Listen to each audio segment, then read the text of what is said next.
Good evening, नमस्ते, सत श्री अकाल, आदाब। प्रिंसिपल नामा में आप सभी लोगों का दिल से हम इस्तकबाल करते हैं, वेलकम करते हैं और इस पूरे जोश के साथ एक बार हम आपके सामने फिर से लेके आए हैं एक ऐसी शख्सियत को जो आप सब लोगों के शायद पहचान में भी होंगे और नहीं भी होंगे, तो आज इस प्रिंसिपल नामा के प्लेटफॉर्म से आप उनको जान जाएंगे। और प्रिंसिपल नामा, जैसा कि हमने आपसे बताया कि नए नए हम प्रिंसिपल्स या जो खास तौर पर ऐसे प्रिंसिपल्स, क्योंकि जनरली प्रिंसिपल्स का सोसाइटी में यूं तो बहुत डायरेक्टली योगदान है, लेकिन चूंकि उनसे रूबरू होना, उनसे मीट करना या उनसे मिलना या उनसे कम्युनिकेशन बनाना कई बार बहुत मुश्किल होता है। लेकिन प्रिंसिपल नामा के इस प्लेटफॉर्म से हम आपको उन लोगों से मिलवाएंगे और इनफैक्ट कम्युनिकेशन भी हमारा उनसे बनेगा। तो आइए हम आज इंट्रोड्यूस होते हैं हमारे जयपुर के नीमावत स्कूल के प्रिंसिपल मिस्टर राजकुमार शर्मा से। ये लीजिए गुड इवनिंग सर। सर आपका थैंक यू। वेलकम है। आप आपका वेलकम करते हैं हम हमारे प्रिंसिपल नामा के इस प्लेटफॉर्म से, इस स्टेज से और इस पूरे ग्लोबल जैसे कहना चाहिए नेटवर्क से। तो सर बहुत खुशी हो रही है कि आप हमारे एक छोटे से इनविटेशन से इस प्रिंसिपल नामा के प्लेटफॉर्म से, इस नेटवर्क से जुड़े और आज आपको बहुत सारे लोग देख रहे हैं। वो अलग अलग फील्ड के भी हो सकते हैं, वो एजुकेशन के भी हो सकते हैं, वो क्रिएटिव लाइन के भी हो सकते हैं, परफॉर्मिंग आर्ट के भी हो सकते हैं और भी जाने तमाम लोग ऐसे जो कि सच में प्रिंसिपल नामा के इस प्लेटफॉर्म को हमारे जुड़ना चाहते हैं और जो पसंद कर रहे हैं। तो सर सबसे पहले तो इस वेलकम में हम चाहेंगे, क्योंकि आज अच्छी बात है कि सर आज देखिए रीट का पेपर था राजस्थान में और जिस तरह की कड़ी एक बंदोबस्त था, व्यवस्था थी, मैनेजमेंट था पूरे पुलिस एडमिनिस्ट्रेशन का, गवर्नमेंट का, वो रियली बहुत अद्भुत था। इसीलिए शायद हमारा जो रेगुलर प्रोग्राम जो 4 बजे होना था, हमने आज, क्योंकि पूरा नेट ऑफ था, इंटरनेट चल ही नहीं रहे थे, तो इसलिए हमने 8 बजे रखा और हमारे जो ऑडियंस है वो भी शायद वेट कर रही थी कि, या वो सोच रही होंगी कि आज हमने 8 बजे का क्यों रखा। तो ऑडियंस आपको जवाब मिल ही गया होगा, क्योंकि राजस्थान में रीट का पेपर था और गवर्नमेंट ने पूरे तरीके से सेफ रीजन की वजह से ये चीज रखा कि नेट ऑफ रखा उन्होंने, जिस वजह से आज हमने हमारा प्रोग्राम 4 बजे की जगह 8 बजे रखा। अमूमन ये प्रोग्राम जो है 4 बजे होगा, लेकिन जब भी संडे को किसी इस तरह का पेपर या कोई भी इस तरह का एक बनेगा तो हमारा शायद टाइम का ऊपर नीचे हो सकता है। तो चलिए आप जुड़े रहिए और हम वेलकम करते हैं राजकुमार सर का। Sir once again I welcome. और जिस जोशो खरोश के साथ हम सब चाहते हैं, मैं ऑडियंस की तरफ से आपका वेलकम करता हूं with clap. Thank you very much, thank you very much. जी sir.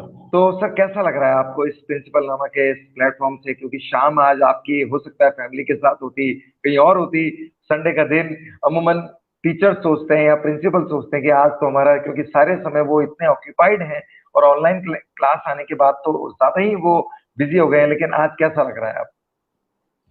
First of all thanks to mister Gagan and the complete team of the principal नामा।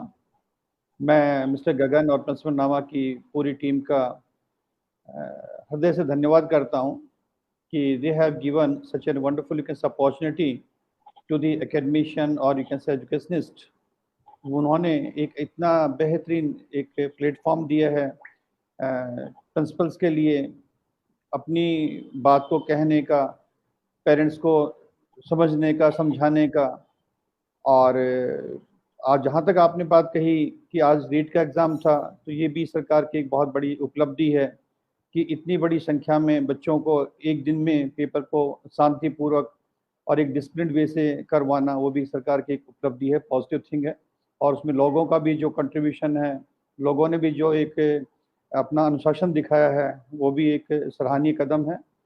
और जहाँ तक बात मिस्टर गगन आपने कही कि कैसा लग रहा है, और आज का संडे का दिन था, तो शायद एक एजुकेशनिस्ट के लिए उसके अपने जो लोग उससे जुड़ें और उनको सुने और उनकी बातों को वो भी सुने, तो इससे बेहतरीन कोई टाइम नहीं होता।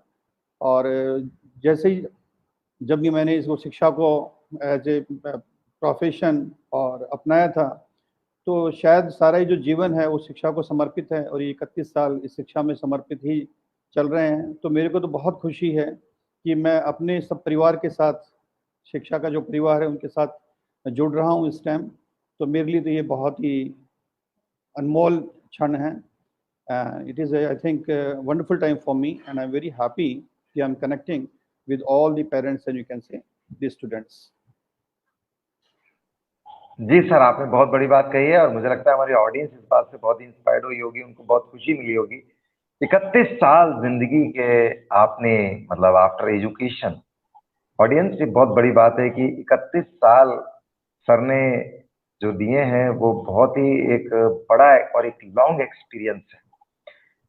सर, हम आपसे ही जानना चाहेंगे कि 31 साल का ये जो सफर है, क्योंकि बहुत लंबा सफर है, 31 साल आपने जो जो भी अचीव किया है, जो भी आपने इस अपने एक जैसे कहना चाहिए गोल्डन टाइम भी आपने अपना दिया होगा, बहुत कुछ सेक्रीफाइस किए होंगे, बहुत कुछ आपने इस बीच में ऐसा किया होगा कि जिसमें आपने पूरे अपने आप को खपा दिया होगा, बहुत हार्ड वर्किंग की होगी, क्योंकि इतना आसान नहीं है प्रिंसिपल बनना, खास तौर पे टीचिंग लाइन में आना आसान नहीं है। तो सर, 31 साल की जो जर्नी है, उससे पहले का हम जरूर जानना चाहेंगे कि क्योंकि 31 साल तो बहुत बड़ा अपने में होता है, और मैं आपसे कहूँ कि आप कह दीजिए, वो 3 मिनट में कह दीजिए या इस 40 मिनट्स के प्रोग्राम में कह दीजिए, आसान नहीं होता। तो हम आपके सर इस, जिसे कहना चाहिए संन्यास को, या जो आपकी जो चीज है उसको रियली बहुत अद्भुत तरीके से हम लेना चाहेंगे। तो आप ये बताएं सर, सबसे पहले तो कि जो आपका बॉर्न एंड बॉट अप है सर, वो कहाँ पे कैसे हुआ सर, वो जरूर आप एक बार बताइए। जी मिस्टर गगन, सबसे जो पहली बात है कि मैं एक साधारण परिवार को बिलोंग करता हूँ और मेरे फादर डिफेंस में थे, बीएसएफ में थे, ही वॉज इन बीएसएफ। और मेरे जो दादा हैं वो नंबरदार थे। तो हम लोग ज़मीन से जुड़े हुए और एक साधारण परिवार से संबंध रखने वाला हूँ। जहाँ तक बात जन्म की और शिक्षा की है, मेरा जन्म जो है वो राजस्थान में, क्योंकि हम बेसिकली अलवर डिस्ट्रिक्ट से बिलोंग करते हैं। और जो एजुकेशन शिक्षा है, अलवर डिस्ट्रिक्ट का जो पार्ट है वो हरियाणा से लगता हुआ है। तो जो स्कूलिंग है वो हरियाणा में और कुछ पार्ट वेस्ट बंगाल में फादर के साथ, और बाकी की जो एजुकेशन है वो एमडी यूनिवर्सिटी रोहतक से हुई। 1990 में जब मैंने एमएससी किया, साथ साथ मैंने पीएचडी में रजिस्ट्रेशन करवा लिया था। उसी टाइम मेरे को 1990 में अहिर कॉलेज रेवाड़ी में एज ए लेक्चरर की जॉब मिली।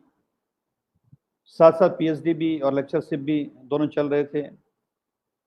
उससे पहले का थोड़ा सा जो सफ़र है वो मेरा कंपटीशन का था, चाहे वो सिविल सर्विसेज के लिए था, चाहे वो एक्साइज इनकम टैक्स के लिए था। सिलेक्शन भी हुआ, कहीं इंटरव्यू, कहीं कुछ। तो उन चीज़ों को हमने एक दरकिनार करते हुए, यही था कि दो ऑप्शन थे, चाहे तो फादर की तरह डिफेंस ज्वाइन किया जाए as assistant commandant, selection was there. Second part था कि I should go for, you can say, the education. तो सबसे जो अहम जो पहलू था वो फादर का और पेरेंट्स का यही था कि शिक्षा का जो क्षेत्र है ये सबसे बेहतरीन एक क्षेत्र है। तो 1990 में एज ए लेक्चरर मैंने अहिर कॉलेज में रेवाड़ी में ज्वाइन किया। 3 साल मैंने वहाँ पे एज ए लेक्चरर काम किया। +1 से पीएससी तक के बच्चों को पढ़ाया। जो बच्चे शायद बीएससी फाइनल के बच्चे मेरे से 2 या 3 साल ही छोटे हुआ करते थे, क्योंकि just after MSc I joined as a lecturer. उसके बाद में जो पीएचडी वाला पार्ट इनकम्प्लीट रह गया और यूजीसी नॉर्म्स आ गए 1993 में। तो उस टाइम जो थोड़ा सा हल्का सा एक सेटबैक लगा कि चाहे तो आप लेक्चरशिप के लिए वेट करें, थोड़ा सा नेट क्वालिफाई करें, या फिर आप स्कूल एजुकेशन में आ जाएं। तो उस टाइम मेरे लिए बेहतरीन एक उपाय था कि स्कूल एजुकेशन को चूज़ करना।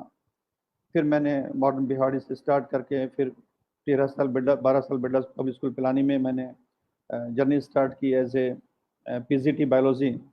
फिर वहाँ पे as a house master, as a senior house master, as a registrar examination, और फिर वहाँ पे एज ए आपका जो academic coordinator, and the last designation sometime when principal was on leave, तो I used to be offsetting principal also.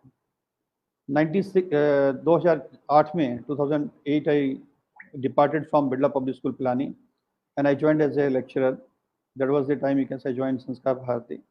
That is in Alwar district only. Later on, you can say in that Somani Vidyapeeth for 3 years. Then for 5 years as a principal in Faridabad Satyu Darshan. Or before you can say this Nemawat, I was in DPS Jeans for 3 years. And in 2020, I joined as a principal in Nemawat International School, Jaipur. तो ये जो journey है इसमें 17 years as a active teaching and 14 years as a principal. So principal is also a teacher, part of the team, but थोड़ा सा administrative active teaching के बजाय administration is more you can say dominating here. But in residential school वहाँ पे दोनों चीज़ होती हैं, आपका एडमिनिस्ट्रेशन भी होता है as a house master, as a registrar, as a official principal, as a coordinator, साथ साथ एक्टिव टीचिंग भी होती है।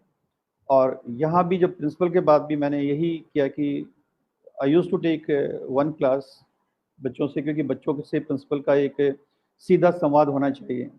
तो I use to go in the class, it may be the general study period, it may be you can say some vacant period. I used to go because sometimes the kids they feel they want to interact the principal, but sometimes the direct interaction is not possible. So it means the principal has to take initiative. So as a principal, I used to take initiative. I used to go in the classes. I used to discuss with them. That's I think the initiative I have taken. तो जो 31 साल का जो period है, ये पता भी नहीं चला कि आज 31 साल इसमें हो गए हैं, क्योंकि उन बच्चों के साथ जो इन्वॉल्वमेंट है, उनके साथ जो कंटिन्यू एक एक्टिव फेज में आप हैं, तो आपको अपनी उम्र का खुद को पता नहीं चलता। आप सोचते हैं कि आप जैसे पहले थे आज भी वैसे ही हैं। तो 31 साल का ये सफ़र इन बच्चों की अचीवमेंट्स ने ऐसा बना दिया कि वो आज भी खुशनुमा है। आज भी मैं सोचता हूँ कि मैं वही 25-26 साल का जब मैंने ज्वाइन किया था, तो same you can say I think in that वे, वही लगता है। सर ये सही बात तो ये कि आपने बहुत बड़ा क्रेडिट दिया है, क्योंकि अमूमन ये बहुत कम हो पाता है कि हम अपनी स्टूडेंट्स को क्रेडिट देते हैं, लेकिन मैक्सिमम मैंने टीचर्स देखे हैं, प्रिंसिपल्स देखे हैं, लाइक वो अपने स्टूडेंट्स को, अपनी आगे वाली जो उनकी फ्यूचर जनरेशन है उसको वो क्रेडिट देते हैं। और आप शायद ये जो क्रेडिट दे रहे हैं बहुत बड़ी बात है, इसलिए शायद 31 साल पता नहीं पड़े। और अच्छी बात है कि इसलिए शायद आप बहुत ही मतलब ऐसा लग ही नहीं रहा कि आप कोई ज्यादा एज के हैं, यानी कि जवान लग रहे हैं बिल्कुल ही। और ये मुझे लग रहा है कि वो बच्चों के या जो स्टूडेंट्स हैं उन्होंने और ज्यादा आपको जवान बनाया है, और इसीलिए आप अपने काम को बहुत स्ट्रांगली कर पा रहे हैं, बहुत शार्प माइंडेड से कर पा रहे हैं, बहुत ही शाइनिंग वे से कर पा रहे हैं।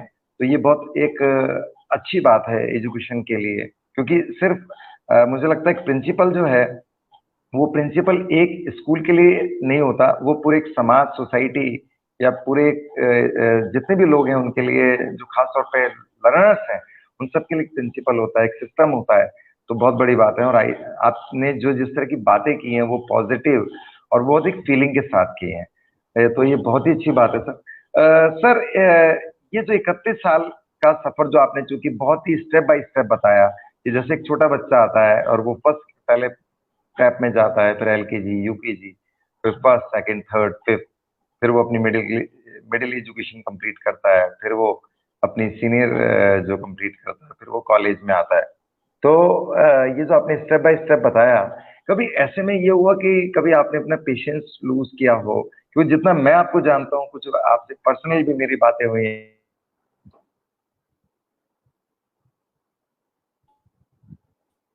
हो सकता है मैं गलत हूँ, मेरी मिसअंडरस्टैंडिंग हो, लेकिन ये सही भी हो सकता है। लेकिन मुझे लगता है जितना मैं आपको देख पाया हूँ थोड़े कम समय में, आपका पेशेंस बहुत अच्छा है, आगे भी रहे। मैं गॉड से प्रे करता हूँ इस चीज के लिए। तो ये कभी ऐसा हुआ कि इस चीज में कभी आपका पेशेंस लूज हुआ हो, या कभी कुछ ऐसा हुआ हो कि आप बहुत ज्यादा गुस्सा हुए हो, या कभी और कोई ऐसा इंसिडेंट हुआ हो, तो प्लीज आप शेयर करिए सर। ये जो आपने अभी बताया ना, मेरी मदर ने शी टोल्ड मी कि if you are going to be opt you can say teaching as a profession, तो यहाँ पे आपको बहुत ही धैर्य के साथ चलना है, पेशेंस के साथ सर चलना कुछ वही। Hello hello hello hello sir, आप हेलो हेलो, इट्स क्लियर? हाँ सर, आपकी वॉइस क्लियर है क्या? Your voice is clear. Hello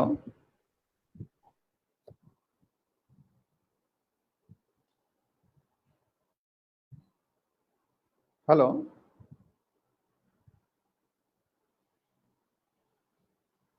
hello,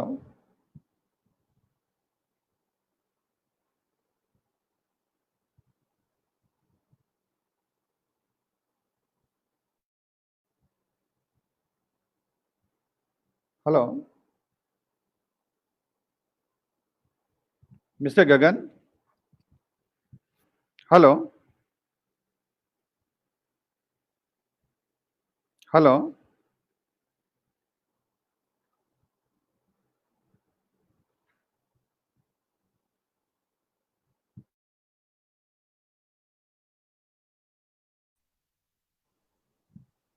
hello,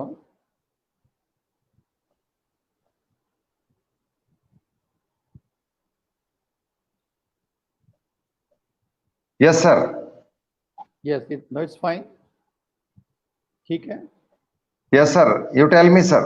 ji sir. Okay. ये जो आपने जो बात कही, हाँ सर, तो बताइए। ये I learn from my mother कि उन्होंने यही सिखाया था कि जैसे जो आप हम बच्चों को पालते हैं और वहाँ जो मदर का पेशेंस होता है टू नर्चर द चाइल्ड, वही आपका as a teacher as a principal role रहता है कि you are suppose to have patience, you not suppose to lose your patience, and you are suppose to go I think in this profession.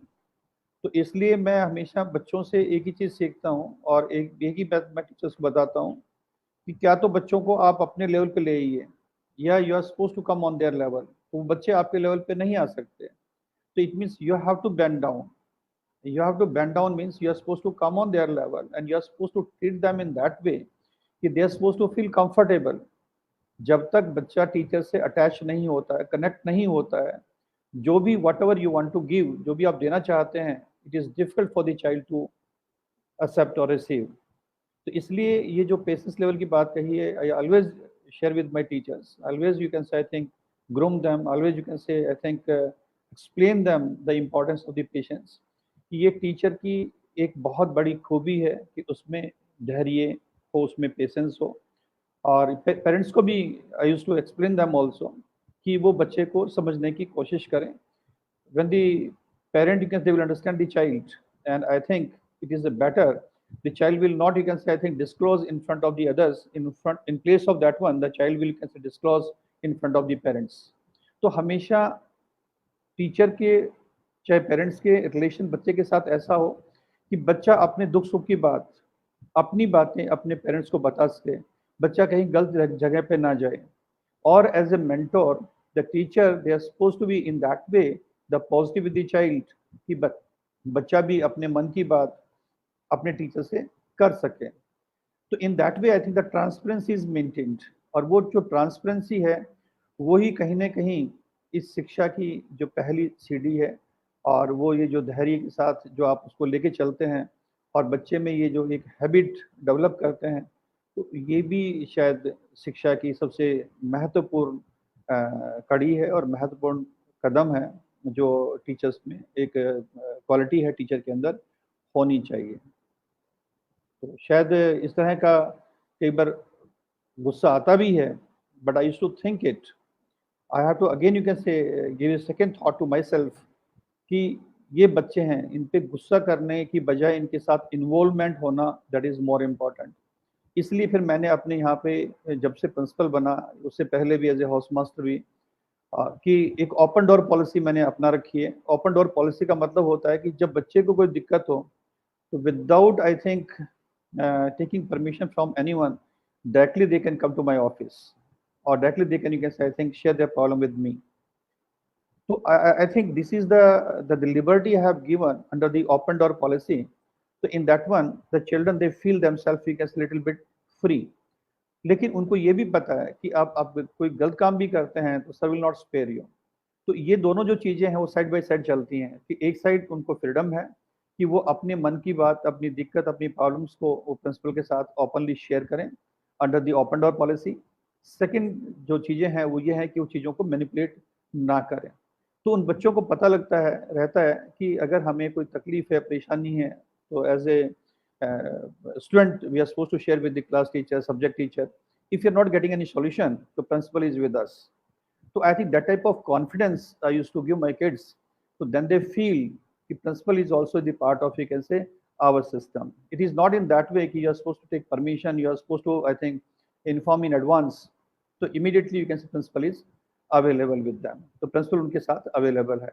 तो ये जो चीजें हैं कहीं ना कहीं आपको कनेक्ट करती हैं और बच्चों को समझने में आपको हेल्प करती हैं. उसी का दूसरा नाम आपने जो पेशेंस कहा, धैर्य कहा, वो उसका सेकंड पार्ट है. स्कूल के अंदर है, the class teacher is not listening, the subject teacher is not listening, where the child will go, and sometimes it is difficult for the child to explain to parents also. तो उसमें सबसे जो school के अंदर सबसे जो अहम उसके पास है वो है प्रिंसिपल.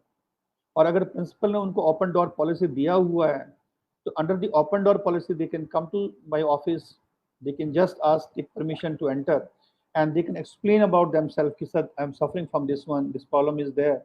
तो as a principal, as a father, this is my duty to involve and to help the child. जहाँ से फिर वहाँ से जो बच्चे का और प्रिंसिपल का जो ट्रस्ट डेवलप होता है, एक आपसी विश्वास जो पनपता है, वो कहीं ना कहीं ये शिक्षा के क्षेत्र में एक बहुत बड़ी रिक्वायरमेंट है, बेसिक नीड है, जो टीचर्स को भी समझनी पड़ेगी और बीइंग ए पेरेंट हमें भी समझनी पड़ेगी कि हमारे बच्चे को कौन सुने, हमें सुनना पड़ेगा. हमारे बच्चे का रोल मॉडल कौन बने, हमारे बच्चे का रोल मॉडल हमें बनना पड़ेगा. कि जब हम उसके रोल मॉडल होंगे तो ही शायद उसका जीवन बेहतर होगा. वो अपने जीवन में उससे पूछा जाए कि who is your role model, he should say my father is my role model, my mother is my role model. That is the, I think, the best, I think I should say, the answer you can say, reply from the child side. In place of that one, he will say about some hero, some cricketer, some other persons जिनको वो जानता नहीं है, लेकिन जिनके साथ 24/7 रहता है, जो टीचर जिनके साथ वो 8 घंटे या बोर्डिंग में 24/7 के साथ रहता है, तो कहीं ना कहीं वो उनको अपने जीवन में अपना उनका अहम जो कंट्रीब्यूशन है उसको माने, उनके अपने अहम रोल को माने. That is more important. इसलिए वहाँ पेशेंस की जरूरत है. पेशेंस वहाँ पे आपको ये करता है कि बच्चे के जो माइंड को खोलता है, उसके साथ जो प्रॉब्लम्स हैं उनको शेयर कराता है, तो बच्चे का जो डेवलपमेंट है वो कंप्लीट डेवलपमेंट होता है. कि वो बच्चा प्रॉब्लम के साथ नहीं जीता है, वो सॉल्यूशंस के साथ जीता है. And the child is coming with the solutions. जब आप उसको धीरे से बोलेंगे कि बेटा इसके सॉल्यूशंस क्या हैं, तो he will come with the solutions also. He will give you 2-3 solutions.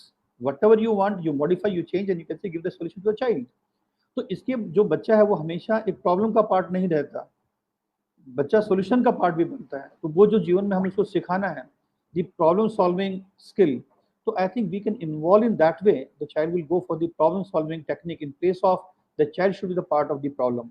तो हम उल्टा सिखाते हैं. हम जो भी आगे बड़ा बन के वो समाज में, वो सिस्टम में वो प्रॉब्लम का हिस्सा बनता है, जबकि वो सॉल्यूशन का हिस्सा नहीं बनता.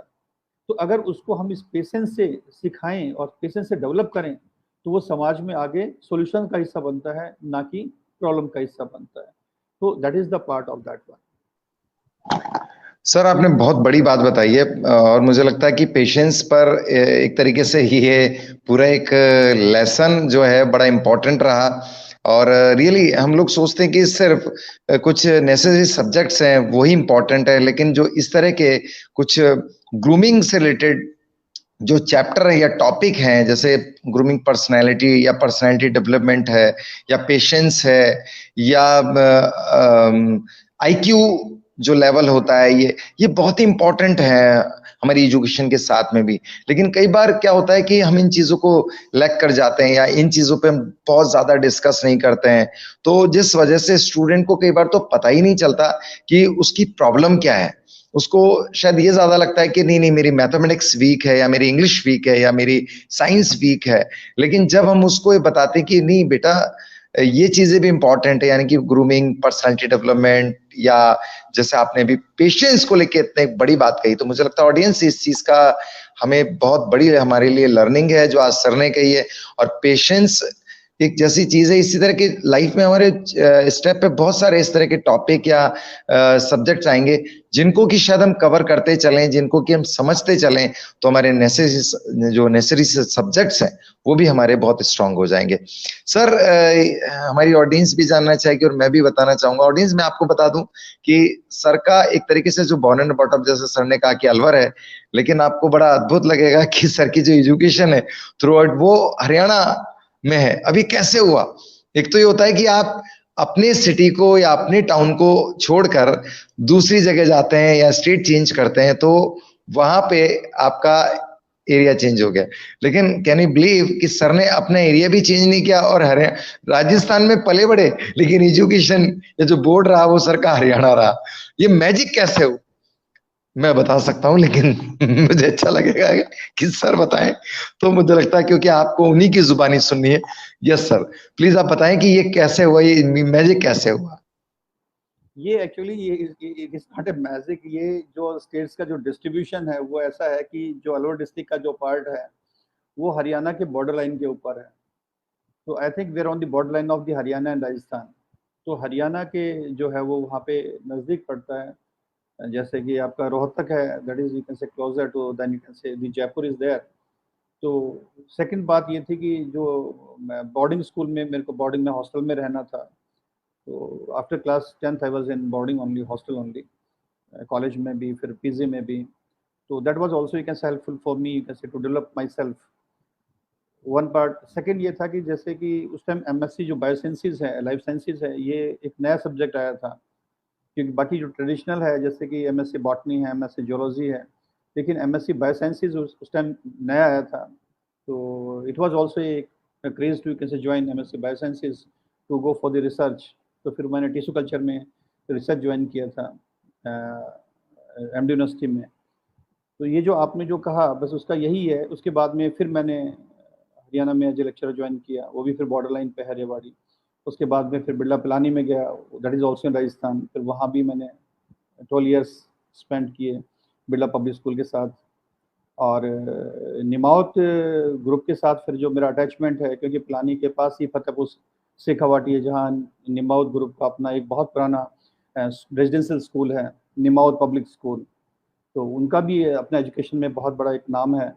और जैसे जब मैं डीपीएस जीएन में था, तो जैसे ये लोग फिर वहाँ पे अप्रोच किया, तो I think it was also you can say the positivity for me कि to join, you can say back to, you can say Rajasthan. तो फिर वापस अपने घर, अपने ही जगह पे बैक टू पेविलियन वापस वापसी हुई। जी, तो ऑडियंस आपने सुना कि ये एक बड़ा मैजिक है कि बॉर्डर लाइन की वजह से, देखिए कितनी बड़ी बात है कि बॉर्डर फिल्म भी बनी है बॉर्डर, है ना।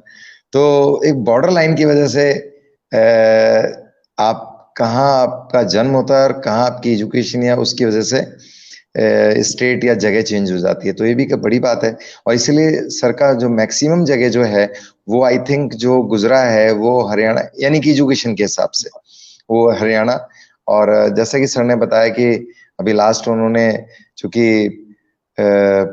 अपना जिंद के में जो डीपीएस है वहां से कि वो प्रिंसिपल भी रहे, बहुत सारी जगह रहे, लेकिन चूंकि डीपीएस की हरियाणा में काफी एक बड़ी अपनी एक चेन है, यूं तो पूरे इंडिया में और बाकी जगह भी है, लेकिन हरियाणा में काफी बड़ी चेन है। उसके बाद सर यहाँ राजस्थान आ गए।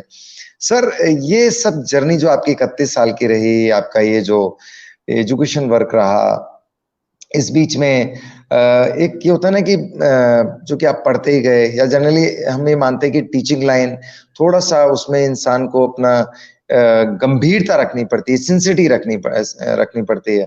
तो ऐसे में कभी कोई ऐसा एंटरटेनिंग इंसिडेंट जो जिसको हम ये ऑडियंस जानना चाहेगी कि फॉर एग्जांपल कि अगर मैं कहूँ कि सर आपके कोई ऐसा लम्हा जब आपको प्यार या उसमें मतलब एक लाइफ में एक तड़का लगा हो, कोई ऐसा सर आप इंसिडेंट, या मैं कहूँ कि सर आपकी जो मैरिज है वो कैसे हुई, क्योंकि उसमें कोई इंटरेस्टिंग घटना हो तो हम जरूर जानना चाहेंगे। दर्शकों को थोड़ा सा हम अपने प्यार मोहब्बत की तरफ भी ले जाना चाहेंगे, क्योंकि एजुकेशन हमें प्यार मोहब्बत भी सिखाती है। हमें तालिबान जैसा नहीं बनना है, हमें मोहब्बत कायम करनी है। हमारी एजुकेशन यही कहना चाहती है। सर आप कुछ इस बारे में अपनी शेयरिंग करना चाहें तो जरूर करें सर। कुछ चीज़ें ऐसी हैं कि वो कहीं ना कहीं प्रकृति पे और गॉड पे डिपेंडेंट है। मैंने आपको जैसे बताया कि अभी जब मैं आपको बता रहा था कि मेरे फादर डिफेंस में थे, बीएसएफ में थे, तो उन्हीं के जो दोस्त हैं वो फादर बीएसएफ छोड़ के आ गए थे, वो बीएसएफ में कंटिन्यू कर रहे थे, एज ए कमांडेंट बीएसएफ में थे। तो 25-30 साल से शायद उनका आपस में रिलेशन नहीं था, कांटेक्ट में नहीं थे। जब मैं कॉलेज में लेक्चर लगा हुआ था, अचानक वो मेरे को मिले, तो उन्होंने रिकॉग्नाइज किया कि आप शर्मा जी के बेटे हैं। तो it was shocking for me. तो फिर उन्होंने बताया कि शर्मा जी को नमस्ते कहना। पता लग गया अगले दिन वही इंगेजमेंट के लिए आ गए और दोनों की दोस्ती जो है वो रिश्तेदारी में बदल गई। तो इससे बड़ा मेरे ख्याल जीवन का कोई भी बड़ा मैजिक नहीं हो सकता। और जो दोनों दोस्त थे, दोनों क्लासमेट भी थे, दोनों बीएसएफ में भी साथ थे और दोनों फिर आपस में रिश्तेदार भी बन गए। तो कई बार जो कुछ चीज़ें जो हैं these are decided, I think pre decided. तो शायद कोई चीज़ें ऐसी होती हैं कि वो प्री डिसाइडेड होती हैं। तो ये जो मैरिज वाला पार्ट आपने जो शेयर किया, it is also, I believe in that one कि it is also pre decided. वो जो आपको बताया मैंने, तो ये उसी का एक हिस्सा है। सर ये तो बहुत अच्छी बात है। और कहते हैं कि घर के लोग घर में ही रह गए, ये भी अच्छी बात है। घर के लोग घर में रह गए, घर के लोग घर में मिल गए, और एक लंबा रिश्ता और एक स्ट्रॉन्ग, एक नेचर का दिया हुआ, एक गॉड का दिया हुआ जो ये ब्लेसिंग है, वो बहुत काम आ रहा है। चलिए सर, यहीं पे थोड़ा सा हम ये भी जानना चाहेंगे कि आपकी फैमिली में कौन कौन है। जो मैम है, आपकी वाइफ है सर, वो किस प्रोफेशन से, या वो क्या करते हैं, और फिर आपके बच्चे कितने हैं, वो क्या करते हैं सर। ऑडियंस की हम चाहेंगे कि आपकी थोड़ा सा निजी जिंदगी में भी हम उनको ले जाएं, ये बहुत ही बड़ी बात होती है। जी सर। वाइफ है वो, she is housewife and I have 2 sons, 2 बेटे हैं। बड़ा बेटा बीटेक एमबीए है, उसकी जो पुत्रवधू बेटी है वो भी हमारी जो बिटिया बहू है वो भी बीटेक एमबीए है and both they are employed MNC. वो ईवाई में है, एक जो फाइनेंस कंपनी है उसमें है, दोनों नोएडा में। और छोटा बेटा है वो भी बीटेक एमबीए है। और ये सब जो मैं सोचता हूँ कहीं ना कहीं इन बच्चों के लिए जो हम करते हैं अपने स्कूल में, बच्चों के लिए जो कहीं ना कहीं टाइम डिवोट करते हैं, तो it is I think the blessing of the God from the kid side, from the parent side, कि उन बच्चों का ध्यान रखना, उन बच्चों के लिए कुछ चीज़ें अलग देना। तो उसी का ब्लेसिंग है कि today I am a happy father कि both the sons are, you can say, BTech MBA and both are, you can say, I think doing very well in their life। और कहीं ना कहीं मैं आपको फिर एक बताता हूँ जो वैल्यू सिस्टम का पार्ट है, because I use to go for that, कि बच्चों को कहीं ना कहीं हम संस्कार दें। इसलिए कई बार मैं पेरेंट्स से भी 3 बातें बड़ी अच्छी करता हूँ, कहता हूँ कि संस्कार, संस्कृति और संसार। कि एक्चुअली हम बच्चों को तैयार करते हैं इस संसार के लिए, जीवन के लिए, लेकिन उस जीवन को जीने के लिए संसार में उसको सबसे जो फर्स्ट एंड फॉरमोस्ट जो रिक्वायरमेंट है वो है संस्कारों की। इसलिए हमेशा अपने जहाँ भी स्कूल में मैं रहता हूँ, last working day of the month I used to celebrate as a Sanskar Diwas. तो उसको हम संस्कार दिवस के रूप में मनाते हैं। तो बच्चों को अगर हम वहाँ से वैल्यू सिस्टम देते हैं, संस्कार देते हैं, तो वही संस्कार उसको अपनी संस्कृति से जोड़ते हैं और वही उसके अपने संसार का सृजन करते हैं। तो अल्टीमेटली कहीं के पेरेंट्स को मैं यही कहता हूँ कि वैल्यूज़ हैं वो बाजार से नहीं आती, वो बाहर से नहीं आती। We have to give this values, you can say, to our kids and this start from, you can say, home. ये चीज़ें घर से स्टार्ट होती हैं। तो being a parent, being a mother, you are the first teacher, being a father, you are the second teacher, and school teacher are the third. So it means as a first and second teacher, what type of value system you give, school has to nurture those values। school को उन values को nurture करना होता है, उन values को पालना होता है, उन पोषित करना होता है। तो it means we have to give the nourishment to those values which are given by the parents। इसलिए कई बार मैं उनसे कहता भी हूँ, जैसे कि जब आप स्कूल सेलेक्ट करते हैं अपने बच्चों के लिए, तो आपको 2 चीज़ बहुत ध्यान में रखनी है कि पहले आप अपनी सर्वे करिए। सर्वे करने के बाद जो स्कूल आपकी सर्वे के हिसाब से बेस्ट बनता है, that is I think the school chosen by you for your child, that is the best school. तो I think you have to somewhere, you can say, surrender yourself. तो वहाँ पे जो 2 लाइनें बड़ी अच्छी हैं गौतम तुलसीदास जी की, जो भगवान राम स्कूल में जाते हैं तो कहते हैं, गुरु गृह गए रघुराई, अल्प काल सम शिक्षा पाई। तो कहने का मतलब ये है कि जब वो बोर्डिंग स्कूल की बात है, जब बच्चा स्कूल जाता है तो अगर उसका अपने टीचर के अंदर, अपने इंस्टीट्यूट के अंदर कहीं ना कहीं एक विश्वास है, एक ट्रस्ट है, तो उसको थोड़े समय में ही बहुत सी अच्छी उपलब्धियां प्राप्त होती हैं। तो ये कहीं ना कहीं as a parent we forget in the life, हम कहीं कहीं भूल गए हैं। तो वो चीज़ें हमें कहीं ना कहीं दोबारा लेके आनी है कि हमें we should have the trust in the system, in the I think the school. तो वही उनसे मैं कई बार बात कहना चाहता हूँ कि you are suppose to go for that. वही मैंने अपने जीवन में थोड़ा सा अपने बच्चों के साथ भी अडॉप्ट किया। और वो जब देखते हैं कि पापा बच्चों के साथ कर रहे हैं, उनके साथ ऐसे कर रहे हैं, तो कहीं ना कहीं थोड़े से उनमें भी ये संस्कार आए। और today I as a proud father I can say it कि बड़े बेटे की जो शादी जो जयपुर में ही की है, बेटे ने बीटेक JCRC से यहीं जयपुर से किया था, बड़े वाले ने, छोटे वाले की जो MBA है वो MIT बिजनेस स्कूल नोएडा की है। तो ये जो मैं आपको कहना चाह रहा हूँ, इसका पर्पज़ में यही है कि बच्चों में कहीं न कहीं आप संस्कार दें, फिर बच्चे अपने जीवन की राह अपने आप ढूँढ लेते हैं, बच्चे अपने आप कर लेते हैं। तो यही कुछ मैंने अपने जीवन में अडॉप्ट किया, कि वही मैं पेरेंट्स से रिक्वेस्ट करता हूँ कि they are supposed to also adopt in their life, कि the children they are supposed to go with the value system. तो वो कई बार कुछ चीज़ें होती हैं कि हमें बताने की होती है, कई बार बताने की नहीं होती। अगर हम अपने पेरेंट्स के सुबह उठ के पैर छूते हैं, तो हमें अपने बच्चों को बताना नहीं होता कि आपको सुबह उठ करके हमारे पैर छूने या अपने बड़ों के पैर छूने। तो I think it is not to be required, it is I think they are observing themself. अगर हम अपने बड़ों की रेस्पेक्ट करते हैं, इज्जत करते हैं, तो उनको बताने की ज़रूरत नहीं होती कि how you are supposed to behave, how you are supposed to treat with the elders. School में आप आते हैं तो how you behave with the teachers, how you behave with the principal. तो आपको बताने की जरूरत नहीं होती how your child should behave you can say with the teachers. तो कुछ चीजें ऐसी होती हैं कि वो बताने की नहीं होती हैं। I think the children they learn by the experience, they observe you can say they learn. तो that is I think another thing is there mister गगन।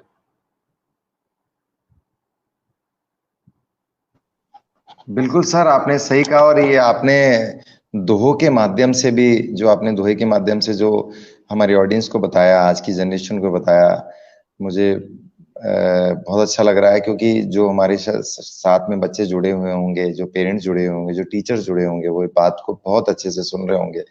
और सर रियली आपका इस एक्सपीरियंस ने बहुत सारी बातें भी कह दी हैं, मुझे लग रहा है। ऑडियंस, अगर आपका कोई सवाल है सर से, तो आप प्लीज यहाँ अपने कमेंट्स दे दीजिए उसको। मैं एक जी आपको एक छोटी सी बात करना चाहता हूँ कि जी जैसे अब निमावत इंटर स्कूल है या बाकी जहाँ भी स्कूल में DPS में जहाँ भी मैं रहा हूँ, तो हमेशा मेरे जीवन का एक ही उद्देश्य रहा है कि इन बच्चों का होलिस्टिक डेवलपमेंट कैसे हो। सबसे पहला मेरा एक ही पार्ट होता है कि जैसे बच्चों में लैंग्वेज का पार्ट है, तो उसमें चाहे वो लिसनिंग स्किल्स हैं, चाहे वो स्पीकिंग स्किल्स हैं, चाहे रीडिंग स्किल्स हैं, चाहे राइटिंग स्किल्स है, LSRW है, तो इसको कहीं ना कहीं बच्चों में डेवलप करना है। उसका एक ही पार्ट है मॉर्निंग असेंबली। तो मॉर्निंग असेंबली में it is a class wise, all the children they are suppose to come for a week, they are suppose to speak. तो वहाँ से उनको स्टेज फोबिया है वो वहाँ से रिमूव होता है। सेकंड जैसे लैंग्वेज लैब, वहाँ से क्या है कि बच्चे की लिसनिंग जो स्किल है या स्पीकिंग स्किल्स हैं वो डेवलप कराई जाती है। ऐसे ही बच्चों में आज जो 21st सेंचुरी है, ये century for the coding is there, century for the technology, digital era is there. तो इसमें हमेशा यही होता है कि I always start with can say the robotic lab, the AI artificial intelligence lab and the coding lab, जो मैंने यहाँ निमावत में भी स्टार्ट की है। तो बच्चों को हमें उस 21st सेंचुरी के साथ भी लेके चलना है, जहाँ उसको वो अपना टाइम सोशल मीडिया में कहीं कहीं वेस्ट करता है, कहीं ना कहीं वो फेसबुक पे व्हाट्सएप पे वेस्ट करता है। क्यों ना कंस्ट्रक्टिव बने, और वो रोबोटिक के बहाने से, वो आर्टिफिशियल इंटेलिजेंस के तरीके से वो कहीं ना कहीं कोडिंग के उससे अपने आप को एक कंस्ट्रक्टिव और क्रिएटिव जो है एक्टिविटीज़ में अपने आप को इन्वॉल्व करें। तो these are the few things. Second, games को भी, गेम्स, डांस, म्यूजिक, आर्ट्स को भी I give the equal importance, क्योंकि ये जो चीज़ हैं जो आपकी कहीं ना कहीं वो जो प्रतिभा है, आपकी जो टैलेंट है, उसको निखारते हैं। क्योंकि बच्चे के जो उसकी जो हॉबीज़ हैं, चाहे वो डांस की है, म्यूज़िक की है, आर्ट की है, गेम स्पोर्ट्स की है, अगर आप उसको नर्चर करेंगे तो उसकी जो एकेडमिक पार्ट है उसमें और शाइनिंग आती है। तो कहीं ना कहीं as a principal you are suppose to take care for all these things. कि जैसे स्कूल में सपोज कोई पेरेंट्स विजिट करता है, तो I used to tell the parents कि you are suppose to connect the child with the institution. अगर बच्चे को डांस पसंद है तो आप उनको स्कूल का डांस रूम दिखाइए। बच्चे को कहीं म्यूजिक में है, इंस्ट्रूमेंटल में है, वोकल में है, तो उनका म्यूजिक रूम से अटैच कराइए उसको। कहीं बच्चा इंडोर गेम्स में है, आउटडोर गेम में है, आर्ट्स में है, तो कहीं ना कहीं जहाँ बच्चे के वो टेक्नोलॉजी में है, जहाँ बच्चे का इंटरेस्ट है, तो being a parents you know about the interest of the child. तो बच्चे को पहले स्कूल का वो पार्ट दिखाइए जिससे बच्चे को कनेक्ट करिए, बच्चे को स्कूल से जोड़िए। जो आप बच्चे को स्कूल से जोड़ते हैं तो बच्चे में जो है वो चेंजेस आते हैं, वो बच्चा अपने आप को कनेक्ट कर पाता है और वहाँ से बेस्ट ले पाता है। तो यही एक यहाँ भी निवास इंटर स्कूल की भी यही एक खूबी है कि मैनेजमेंट चाहती है कि बच्चों को मैक्सिमम दे पाएँ, एक क्वालिटी एजुकेशन जयपुर में दे पाएँ। उसी मोटिव के साथ इन्होंने ये सेकंड जो स्कूल है फतेहपुर शेखावाटी के बाद में जयपुर में स्टार्ट किया। तो they are I think in the chain of the schools to give you can say quality education to the kids. तो बच्चों को एक वो क्वालिटी एजुकेशन वो प्रोवाइड कर पाए।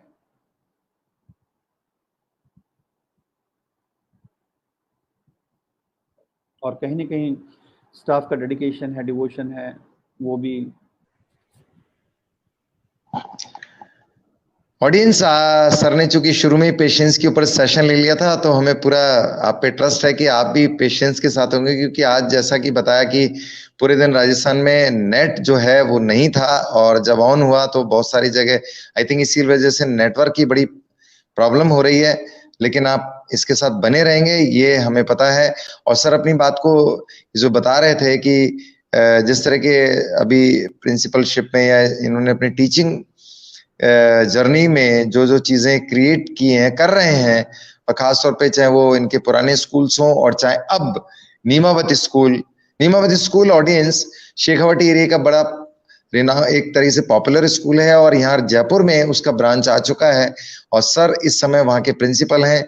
अजमेर रोड पर जो जगह है उसी तरफ ये स्कूल है। काफी बड़े एरिया में ये स्कूल आया है और इसकी स्टार्टिंग हो चुकी है सर के ही डायरेक्शन में। सर वहाँ के एक पूरे प्रिंसिपल हैं, सर पूरे एक तरीके से पूरे उनके ही सुपरविजन में ये काम हो रहा है। जी सर, तो अब आप नीमावत के साथ में जो अपने टीचिंग एक्सपीरियंस है, जो प्री एक्सपीरियंसेस हैं, उनके साथ आप चीजों को ऐड करके बता रहे थे। मैं यहाँ पे ये भी जानना चाहूंगा, क्योंकि हर प्रिंसिपल जो है बहुत सारे एक्सपेरिमेंट करता है।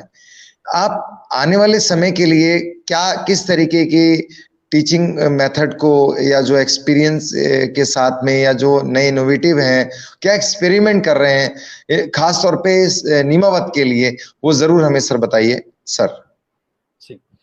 सबसे पहले तो मैंने आपको I told you early also कि नीमावत जो ग्रुप है वो लास्ट 25 ईयर्स से एजुकेशन में है, और in real sense if you see it they are the educationist.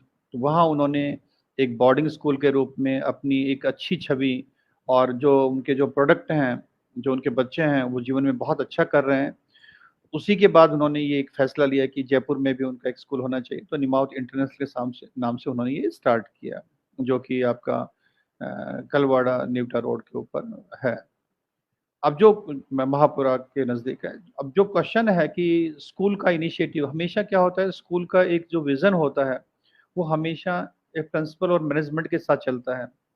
जब प्रिंसिपल और मैनेजमेंट विजनरी होते हैं, जिनका विज़न होता है कि बच्चों को आगे आने वाले जीवन के साथ, आने वाले समय के साथ कैसे जोड़ा जाए, कि उनका जो जीवन है वो सुखमय हो, उनका जीवन है वो खुशनुमा हो, उनके जीवन में आगे इस तरह की दिक्कतें ना आए, तो उसमें दो चीज़ बहुत प्रमुख हैं। सबसे जो the first thing is that one, कि बच्चे को कहीं न कहीं आपको संस्कारों से जोड़ना है, वैल्यू सिस्टम के साथ जोड़ना है। तो आपने उसके जो पहल है, जो हम अपने नीमावत ग्रुप के साथ भी करते हैं, पहले भी जो मैंने किया है, कि आप उनको कहीं न कहीं संस्कार दिवस के बहाने से हम उनको संस्कारों के साथ जोड़ते हैं। तो वहाँ पेरेंट्स का भी कंट्रीब्यूशन, इक्वली कंट्रीब्यूशन होता है। पेरेंट्स से भी शेयर करते हैं कि आप बच्चे के अंदर जो अच्छी पॉजिटिव जो हैबिट्स हैं उनको डेवलप कर रहे हैं, स्कूल भी साथ-साथ उनको नर्चर कर रहा है। तो हर मंथ उन बच्चों को कहीं न कहीं रिकॉग्नाइज़ किया जाए। अभी कोरोना से नहीं हो पा रहा है। तो वन पार्ट। सेकंड पार्ट है कि जो आज हम कह रहे हैं ऑनलाइन, तो कहीं न कहीं ये आज का नहीं है, it is a old concept is there, कि जब बच्चा कई बार घर स्कूल नहीं आ पाता है, कि अगर आपका लेक्चर वहाँ रिकॉर्डेड है, आपका लेक्चर अगर वो है, तो आप बच्चे को लेक्चर घर पे भी शेयर कर सकते हैं। तो आने वाला जो टाइम है वो हाइब्रिड का ही आने वाला है, कि जिसमें कहीं न कहीं ऑनलाइन और ऑफलाइन दोनों का मिक्सचर रहना है। ये बहुत अच्छा है कि इस पैंडेमिक ने टीचर्स को टेक्नो सेवी बहुत जल्दी बना दिया, और टीचर्स ने रियलाइज़ कर लिया कि without technology they can't survive, तो this is to be required. तो शायद वो टेक्नोलॉजी के साथ चल रहे हैं। और यही मैंने आपको बताया था कि कहीं न कहीं जब भी मैं किसी स्कूल में जाता हूँ, तो I used to start with that one, कि 21वीं सदी की 21st सेंचुरी की उसकी बेसिक नीड्स क्या हैं। तो one is that one, the communication skills, कि बच्चे को कहीं न कहीं अपने आप को एक्सप्रेस करना, अपने आप को डिस्क्राइब करना आना चाहिए। बच्चे के पास जो नॉलेज है, जो इन्फॉर्मेशन है, उसको एक्सप्लेन करना आना चाहिए। सिर्फ हमारा सारा जो ध्यान है वो आईक्यू पे ही नहीं होना चाहिए। कहीं न कहीं हमें ईक्यू पे भी, इमोशनल क्वोटिएंट पे भी ध्यान देना है। सोशल क्वोटिएंट पे भी बच्चे को इन्वॉल्व करना है। स्पिरिचुअल क्वोटिएंट पे भी बच्चे को इन्वॉल्व करना है। तो ये जब चीज़ें जब आपके पास आती हैं, तो कहीं न कहीं उस बच्चे के अंदर जो इमोशनल टच है वो भी डेवलप होता है, and he is going to be connect with the society also. And he is I think spirituality का मतलब गॉड से नहीं है, स्पिरिचुअलिटी का मतलब है the child is knowing about himself. तो कहीं ना कहीं उस बच्चे को हम जो कंपैशन है, एम्पैथी है, वो सिखाते हैं, वो कहीं ना कहीं उसको प्रैक्टिस कराते हैं कि अगर आपका, I used to tell the parents also कि जब उसका जन्मदिन हो तो आप ये अननेसेसरी की जो पार्टियां हैं अगर इनको बंद करके उस बच्चे के हाथ से कुछ ऑर्फन होम उसको ले जाएं, कहीं ओल्ड एज होम उसको लेके जाएं, ठीक है, टेम्पल मॉस्क जहाँ भी आप आपका जो रिलीजन में आप विश्वास करते हैं वहाँ उनको उनके हाथ से कुछ दिलाएं। तो बच्चे को कहीं टू गिव वाली टेंडेंसी भी आती है, उसको देना भी सिखाना है, हर टाइम लेना नहीं सिखाना। कहीं ना कहीं जब वो उन बच्चों के जो ऑर्फन में वहाँ जाते हैं, ओल्ड एज में जाते हैं, वहाँ उनको स्वीट्स देते हैं, फ्रूट्स देते हैं, तो उनके जो चेहरे से जो खुशियाँ आती हैं, तो बच्चे को कहीं ना कहीं ये जो एम्पैथी है, कंपैशन है, ये आपको कहीं ना कहीं बच्चे को उसके हैबिट में लेके आना है। तो ये जो चीज़ें हैं ये आपके उसके जीवन के लिए बहुत ज़रूरी हैं। ऐसे ही जैसे मैंने आपको बात बताई कि 21st सेंचुरी ये टेक्नोलॉजी का टाइम है, ये 21st century is for the coding is there. तो बच्चों को आप अगर छोटी उम्र से ही उनको कहीं न कहीं रोबोटिक के साथ खेलना, कहीं न कहीं उनको आप आर्टिफिशियल इंटेलिजेंस के साथ कनेक्ट करना, कहीं न कहीं उनको आपको फिर आगे कोडिंग के साथ जॉइन करना, तो वो जो आने वाला जो टाइम है 3D प्रिंटिंग के साथ उनको कनेक्ट करना, तो आने वाला जो टाइम है वो टेक्नोलॉजी का है, वो कोडिंग का है, 3D प्रिंटिंग का है। तो अल्टीमेटली आपको बच्चे को कनेक्ट करना है, प्रिपेयर करना है फॉर द फ्यूचर। तो ये सारी जो चीज़ें हैं ये निमावत इंटरनेशनल स्कूल के साथ जुड़ी हुई हैं कि हमें बच्चे को we have to prepare the child for the future. तो बच्चे को अगर भविष्य के साथ जोड़ना है तो उनको कहीं न कहीं आपको वैल्यू सिस्टम देना है, कहीं न कहीं उनको संस्कारों के साथ जोड़ना है। वही संस्कार उनकी संस्कृति बनती हैं, वही संस्कृति उसको उस संसार से जोड़ती हैं, और वही जो आपने जो कहीं उसको टेक्नोलॉजी के साथ जो लिया है, क्योंकि उसको उसी डिजिटल एज में जीना है, उसको डिजिटल एरा में जीना है, तो उसको कहीं न कहीं उस ई लर्निंग के साथ भी आना है, तो ई लर्निंग को एक्सेप्ट भी करना है, अडॉप्ट भी करना है। तो ये जो सारी जो चीज़ें हैं, ये उसका भविष्य है, तो वी कांट इग्नोर इट। हम उसको ये नहीं कह सकते कि चॉक बोर्ड एक माध्यम नहीं, एक लास्ट ऑप्शन नहीं है। जो ट्रेडिशनल आपका मेथड है वो है, इसलिए जो पूरा जो स्कूल है सेंट्रल एसी है, पूरा स्कूल है, उसमें स्मार्ट क्लासेस हैं, ठीक है, स्पेशल स्टडी रूम है, तो आपकी जो रोबोटिक एआई लैब है, तो इसका जो पर्पस है कि ये कोई कहीं ना कहीं देखा जाए तो ब्यूटी ना हो कि ये बेसिक नीड्स हैं बच्चे की, आज की 21st सेंचुरी की बेसिक नीड्स हैं जो आपको उसको प्रोवाइड करनी है। और ये day boarding school, it is a day boarding school, timing is 9 to 4:15। तो उसमें क्या होता है कि बच्चे का होमवर्क भी स्कूल में ही होना है, उसमें सेकंड जो पार्ट है बच्चे का गेम्स एंड स्पोर्ट्स है वो भी स्कूल में ही होना है। तो उसके बाद जब बच्चा घर जाता है तो बच्चा फिर वो ये नहीं होता कि उसको ट्यूशन जाना है, ये नहीं होता उसको अभी अकेडमी जाना है, तो कहीं ना कहीं वो फिर बच्चा अपने पेरेंट के साथ इमोशनली अटैच भी होता है, कनेक्ट भी होता है, क्योंकि उसके टाइम को आप बांटते हैं, पहले वो 7 to 2 o'clock स्कूल आएगा, उसके बाद फिर वो कोचिंग जाएगा, उसके बाद वो अकेडमी जाएगा। तो बच्चे को आपने पीसीज में डिवाइड कर दिया, तो you are not supposed to divide the child into pieces. तो बच्चा स्कूल में आए, वहां उसकी कंप्लीट एजुकेशन है, उसका गेम स्पोर्ट्स है, उसका होमवर्क है, उसके बाद जब घर आता है तो बच्चा पेरेंट के साथ रहे, तो वो जो इमोशनल टच है वो भी बना रहे। तो बच्चे को आपने मशीन नहीं बनाना, you are not supposed to make a child कैसे in a mechanical way, you have to develop. तो जो इमोशनल टच है उसके जीवन में, वो इमोशनल टच पेरेंट्स का होना चाहिए। So that is to be required. That is the basic aim of, you can say, the mouth educational. The trust is there कि we have to go for the holistic development of the child. कि बच्चे का कहीं कि आपको सर्वांगीण विकास करना है, तो that is the approach is there. तो उसी का पार्ट है, it is a day boarding school कि बच्चे को वहीं पे आपको बीच में 2 ब्रेक हैं, तो एक में आपका फ्रूट ब्रेक है, फिर आपका लंच ब्रेक है, फिर आपका स्नैक्स। तो ultimately you are suppose to know that one कि इसमें बच्चे का वहाँ पे कंप्लीट पार्ट है कि बच्चा सपोज स्कूल जाता है 7 o'clock या 7:30 स्कूल स्टार्ट होता है समर में, तो बच्चा ठीक से ब्रेकफास्ट नहीं कर पाता, उसको 6:30 स्कूल घर से निकलना पड़ता है। तो कुछ चीज़ें हर सिस्टम की ठीक है, I will not I think putting a question mark on anyone, लेकिन हमने जो सोच के बनाया वो ये है कि अगर 9 o'clock बच्चा स्कूल पहुंचता है तो इसका मतलब बच्चा ठीक से टाइम से उठ भी पाता है, जो बच्चे को कंप्लीट रेस्ट लेना होता है, नींद लेनी होती है, बच्चे को फिर जो सुबह उठ के पेरेंट्स को प्रिपरेशन है, ब्रेकफास्ट वाला पार्ट है, दैट इज ऑल्सो कंप्लीट। तो कहीं ना कहीं बच्चे की जो बेसिक नीड्स हैं उनका भी ध्यान रखना है। फिर उसके बाद बच्चे को गेम्स का, स्पोर्ट्स का स्पेशल पार्ट दे करके, होमवर्क वाला पार्ट दे करके we go for that. This is the beauty of, you can say, निमाउत I think international school is there. Audience बहुत काम की, बहुत इंपॉर्टेंट जो टॉक है वो सर जो बता रहे हैं, मुझे लग रहा है हम सबके लिए बहुत ही यूजफुल है। और सर रियली आज कुछ नेटवर्क का जो इशू है उसके बावजूद भी जिस तरीके से काफी सारे लोग मुझे इस तरह से दिख रहे हैं, वो आपकी बात को बहुत अटेंशन के साथ पे कर रहे हैं, वो ये बहुत बड़ी बात है। ऑडियंस, जो भी आपके क्वेश्चंस है सर, उससे पहले कुछ क्वेश्चंस आ चुके थे, लेकिन कुछ हमारे वो लिंक जो यानी कि उससे पहले वाले जो चल रहे थे, तो वहां पर उन्होंने सर इस चीज को, प्रोग्राम को अप्रिशिएट किया, आपकी टॉक को अप्रिशिएट किया। यहाँ पे वो शो होता है, लेकिन वो चूंकि पहले वाले वो ये नेटवर्क की वजह से वो मिस हो गए हैं। लेकिन वो था, एक तो ओरियन ग्रीन्स की तरफ से था, एक मिस्टर आलोक हैं जिन्होंने अप्रिशिएट किया। मिस्टर आलोक जो हैं वो दुबई से एजुकेशनिस्ट हैं, और उन्होंने भी शो किया। और भी लोगों के आ रहे थे, लेकिन फिर वो कुछ डिस्कनेक्ट होने की वजह से ऐसा हुआ। ऑडियंस, आप चाहें तो अपने चीजों को या जो भी आपके क्वेश्चन है आप दोबारा प्लीज हमें पोस्ट कर सकते हैं, या आपकी चीज को यहाँ पे शो भी हो जाएगा, तो वो बेटर होगा। सर, आपने कहा कि एक ओवरऑल डेवलपमेंट जो है ये बड़ा इंपॉर्टेंट पार्ट है। मुझे लगता है जितने भी यहाँ एजुकेशनिस्ट अभी जुड़े होंगे इस प्रोग्राम से, या जो भी ऑडियंस जुड़े होंगे या बच्चे जुड़े होंगे, हम जरूर जानना चाहेंगे, क्योंकि मैं पिछले करीब खुद 20 साल से ग्रूमिंग पर्सनालिटी को लेके और खास तौर पे स्कूल्स में ही काम कर रहा हूँ। मैं स्कूल के साथ काफी सारे, लेकिन पर्टिकुलर एट ए टाइम मैंने एक दो स्कूल्स के साथ काफी एसोसिएटेड मैं हूँ, रहा भी हूँ ये। और मैं जिस लेवल पे, क्योंकि ऑडियंस भी जानती है हमारे ऑर्गेनाइजेशन के बारे में, क्यूरियो चिल्ड्रंस थिएटर के, कि हम लोग थिएटर एजुकेशन और चिल्ड्रंस थिएटर पे काम करते हैं, आर्ट एजुकेशन, और अब तो जो गवर्नमेंट की नई गाइडलाइन है उसमें आर्ट इंटीग्रेशन, उसको लेके हम काफी काम कर रहे हैं।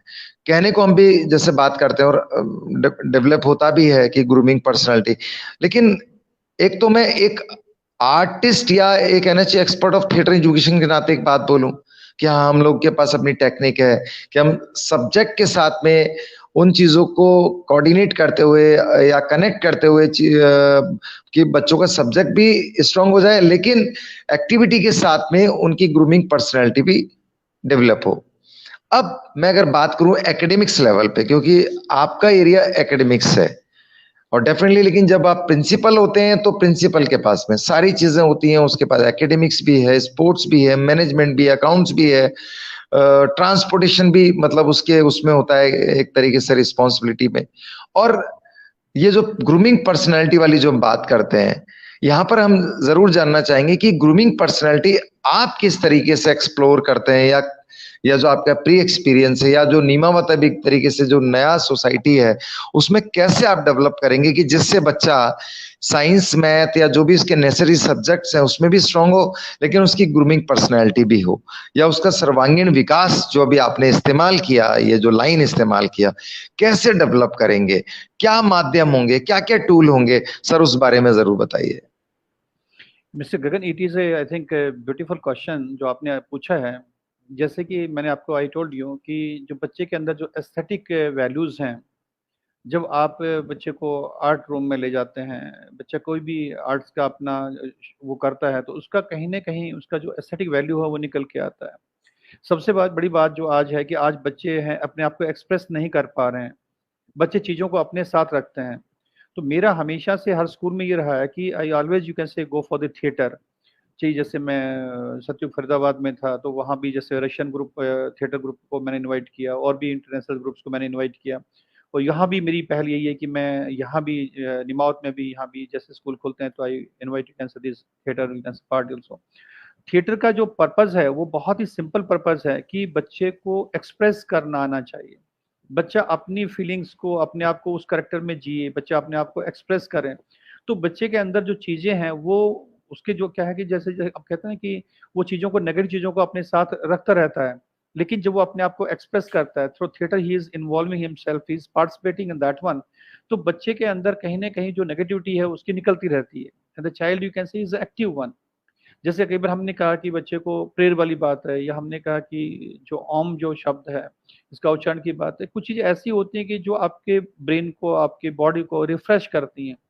तो ये जो थिएटर है ये आपके ब्रेन बॉडी को रिफ्रेश करता है, और it is giving more scope you can say for the learning. आपको सीखने का ज़्यादा आपको अवसर देता है, it gives more opportunity to learn more. तो कहीं ना कहीं जो आप जो बात कहना चाह रहे हैं ऑल आउट डेवलपमेंट, इसका पर्पज बहुत सिंपल है कि बच्चा फिजिकली भी बहुत, आज जैसे सपोज जो बच्चे फिजिकली स्ट्रांग रहे हैं, जो बच्चे गेम्स स्पोर्ट्स में पार्टिसिपेट किया है, जो बच्चे इमोशनली अच्छे माहौल में डेवलप हुए हैं, उनको, पेरेंट्स को भी या बच्चों को भी इस कोविड ने बहुत कम इफेक्ट किया है। लेकिन जो लोग कहीं न कहीं इमोशनली, फिजिकली कहीं न कहीं वीक रहे हैं, उसने कहीं न कहीं इस कोविड ने उसको ज़्यादा इम्पैक्ट किया है, ज़्यादा असर उन पे रहा है। तो सबसे जो बड़ा जो जीवन का है कि जब ऐसी कोई महामारी आती है, ऐसी कोई पैंडेमिक सिचुएशन आती है, तो अगर आप फिजिकली, मेंटली, इमोशनली आप स्ट्रांग हैं, तो आप ऐसी चीज़ों को कंट्रोल कर लेते हैं। किसी को नहीं पता था कि we are supposed to be, can say, I think, pack ourself inside, कि हम अपने आप को घर में बंद करना पड़ेगा। If you are going out, you will be, I think, somewhere the police is there, other forces are there, they are supposed to, can say, control you. तो आदमी अगर वो कहीं न कहीं अपने आप को, जिन्होंने कंट्रोल कर पाए, अपने आप की अपने जो रूटीन को मेंटेन कर पाए, वो आज एक बेटर लाइफ जी रहे हैं। वरना इस पैंडेमिक में आपने आई डोंट नो, जो न्यूज़पेपर का है, जो सर्वे का, रिसर्च का है, कि जितने भी डोमेस्टिक वायलेंस है वो ज़्यादा हुए हैं। कहीं न कहीं बच्चों में इसका इम्पैक्ट ज़्यादा आया है कि कहीं न कहीं साइकोलॉजिकली उनको आप इतना डील नहीं कर पाए, तो बच्चे इतना लंबा टाइम घर में नहीं रह पाए। तो ये जो सारी चीज़ें, अगर कहीं न कहीं आपने होलिस्टिक डेवलपमेंट पे काम किया है with the help of the school, तो बच्चा कहीं न कहीं अपनी फिजिकल एक्टिविटीज़ के साथ भी, कहीं न कहीं अपनी क्रिएटिविटी के साथ भी, चाहे वो आर्ट एंड क्राफ्ट है, चाहे वो थिएटर है, चाहे वो डांस है, चाहे वो म्यूज़िक है, उनके साथ जुड़ा रहा है, तो वो बच्चे आज भी फिजिकली, इमोशनली स्ट्रॉन्ग हैं। और यही मोटिव निमाउथ इंटरनेशनल स्कूल का है कि स्कूल के अंदर आपको बच्चों को लेटेस्ट टेक्नोलॉजी के साथ चलना है, बच्चों को आर्ट, म्यूजिक, थिएटर के साथ चलना है, क्योंकि ये एक्टिविटीज ऐसी हैं कि जो आज, these are not the extra co-curricular activities, or you can say co-curricular activities, these are the integrated part of, you can say, the curriculum is there। अब ये सारी एक्टिविटीज हैं, ये आपके करिकुलम का हिस्सा हैं, उससे अलग इनको हटा नहीं सकते हैं। इसलिए उन्होंने कहा ना, आर्ट इंटीग्रेशन, कि कहीं न कहीं आपको इंटीग्रेट करना है। तो ultimately we have to understand it, कि these are not that type of subject कि आपने उनको लेना चाहें तो लें, आप बच्चों को देना चाहें तो दें। ऐसा नहीं है। अब ये पेरेंट्स को समझना पड़ेगा, स्कूल को समझना पड़ेगा कि इनको आपको करिकुलम का पार्ट बनाना, हिस्सा बनाना है। ये आपके सिलेबस के करिकुलम के पार्ट हैं, हिस्से हैं। और उसमें आगे जो फिर वोकेशनल एजुकेशन है, वो भी उसका हिस्सा बनने जा रही है, वो भी उसका पार्ट बनने जा रहा है। तो बच्चे को जो है डिग्निटी टुवर्ड्स वर्क, जो अपना काम है, काम के प्रति श्रद्धा है, मान है, वो उनको आना चाहिए, कि उनको ये नहीं होना चाहिए कि प्लम्बर का काम छोटा है, इलेक्ट्रिशियन का काम छोटा है, गार्डनर का काम छोटा है। They are supposed to understand that one, they are supposed to respect for the work. तो ये कहीं कि वोकेशनल एजुकेशन में भी वो आगे इसको सीखेंगे। तो अल्टीमेटली जो न्यू एजुकेशन पॉलिसी है, वो भी इन चीज़ों को इंटीग्रेट करके आ रही है। तो कहीं न कहीं हमें आगे ये भी देखना है कि आगे जो स्ट्रक्चर टाइप का एक सिस्टम है, कि आपको पीसीबी के साथ चलना है, आपको पीसीएम के साथ चलना है, कॉमर्स के साथ चलना है, तो ये भी आपको देखना है कि नहीं, आगे आने वाला जो टाइम है, वो आपको ये कहेगा कि जो बच्चे का इंटरेस्ट सब्जेक्ट है, वो उसका कोर सब्जेक्ट होगा। Rest, it is the choice of the child is there, he can go with the other one. तो अल्टीमेटली कहीं न कहीं जो आज हमने उसको अलग से बनाया हुआ है, वो चाइल्ड सेंट्रिक एजुकेशन आने वाली है, कि आपको बच्चे को फोकस करना है, आपको बच्चे के फोकस करके उसके साथ चलना है।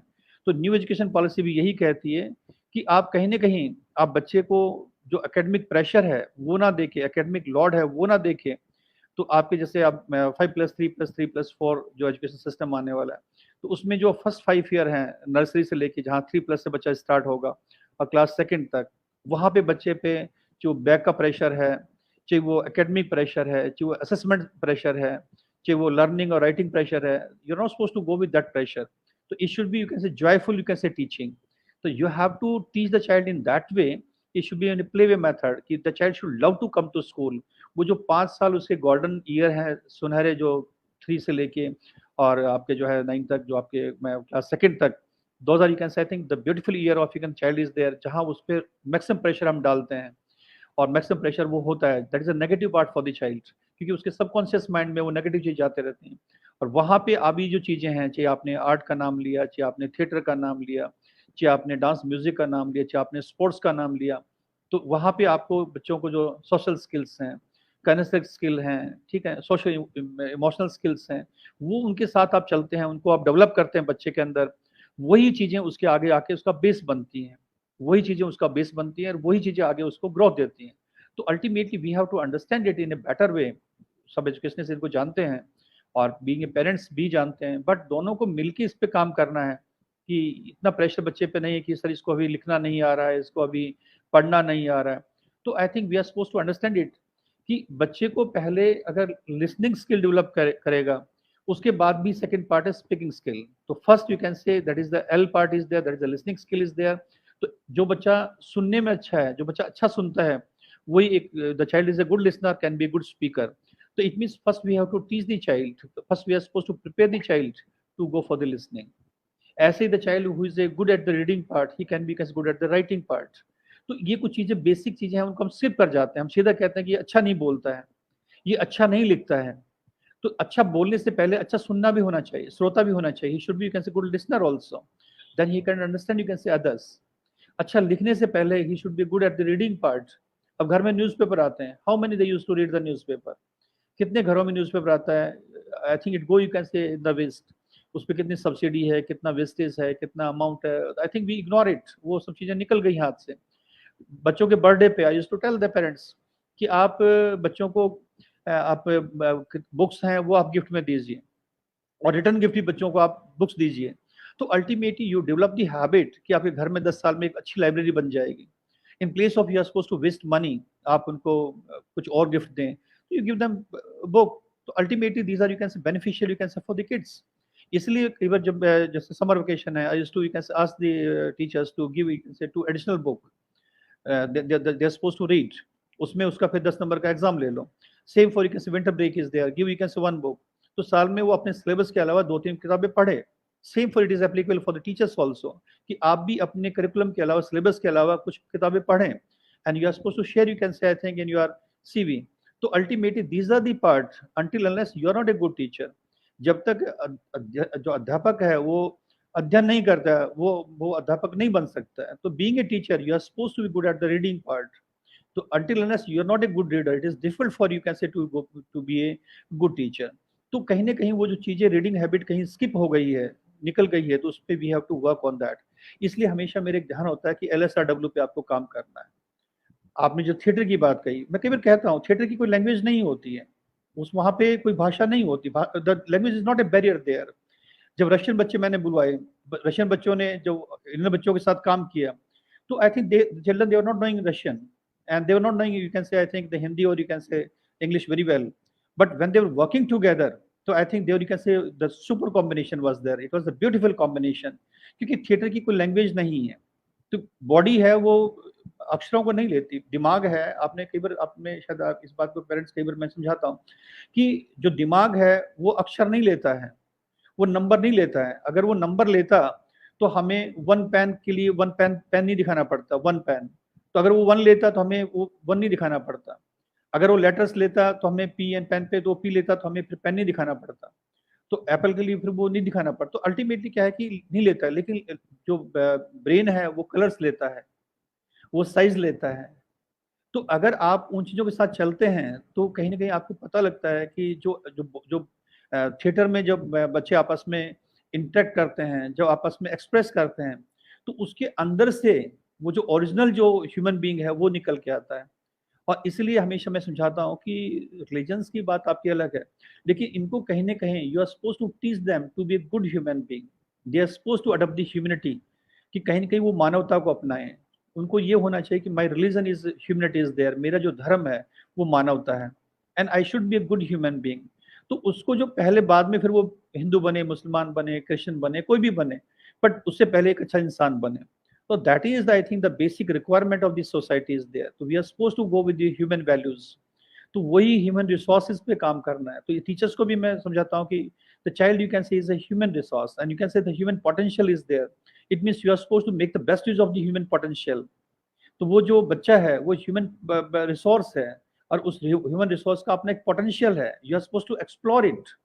और it is endless, I think the results are there. अगर आपने उसको एक्सप्लोर कर दिया है, एंड दी जो कहते हैं चिंगारी अगर आपने लगा दी है, तो इसके अंदर तो आग अपने आप है, इट विल ब्लास्ट। तो वो अपने आप उस लेवल पे पहुंच जाएगा, आपको सिर्फ उसको जगाना है।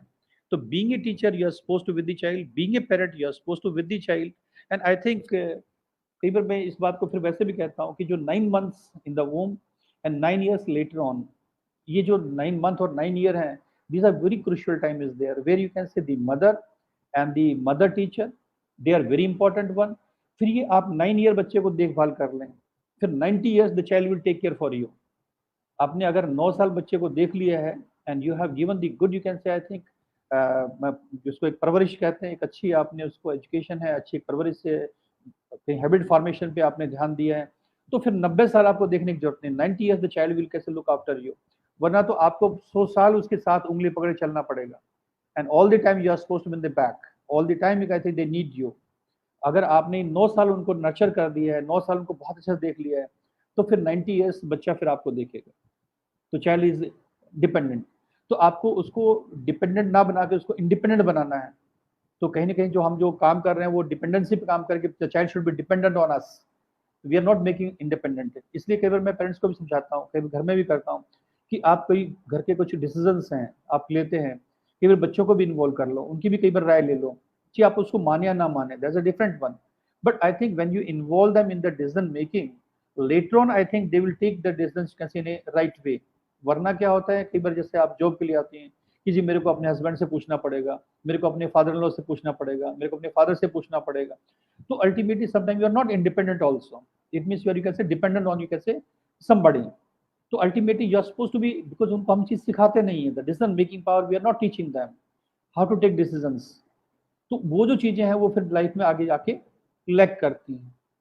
तो कहीं ना कहीं ये जो चीजें हैं, ये these are the basic requirement is there, कि वो क्रिटिकल थिंकिंग कहते हैं, कि थिंकिंग स्किल्स कहते हैं, कि इमोशनल पेशेंट कहते हैं। तो ये जो चीजें कहीं ना कहीं आप उनको जो बचपन से उनको साथ लेके चलते हैं, अब बच्चे को एम्पैथी है, कंपैशन है, अब ये कहीं से आती नहीं है, ये दिखाने का, कि आपने फोटो खिंचवाई, आपने किसी कुछ दिया, फोटो खिंचवाई, अखबार में नाम आ गया, फिर आपने वो क्या, this are not like that, you should develop him in that way. जैसे अभी सपोज हमने, मैं 15-20 साल से जैसे स्टूडेंट था, मैं नेचर क्लब का रहा कॉलेज में भी, तो वहां से मैंने उसके बाद जैसे टीचिंग में आया तो गो ग्रीन इनिशिएटिव के नाम से एक मुहिम स्टार्ट की।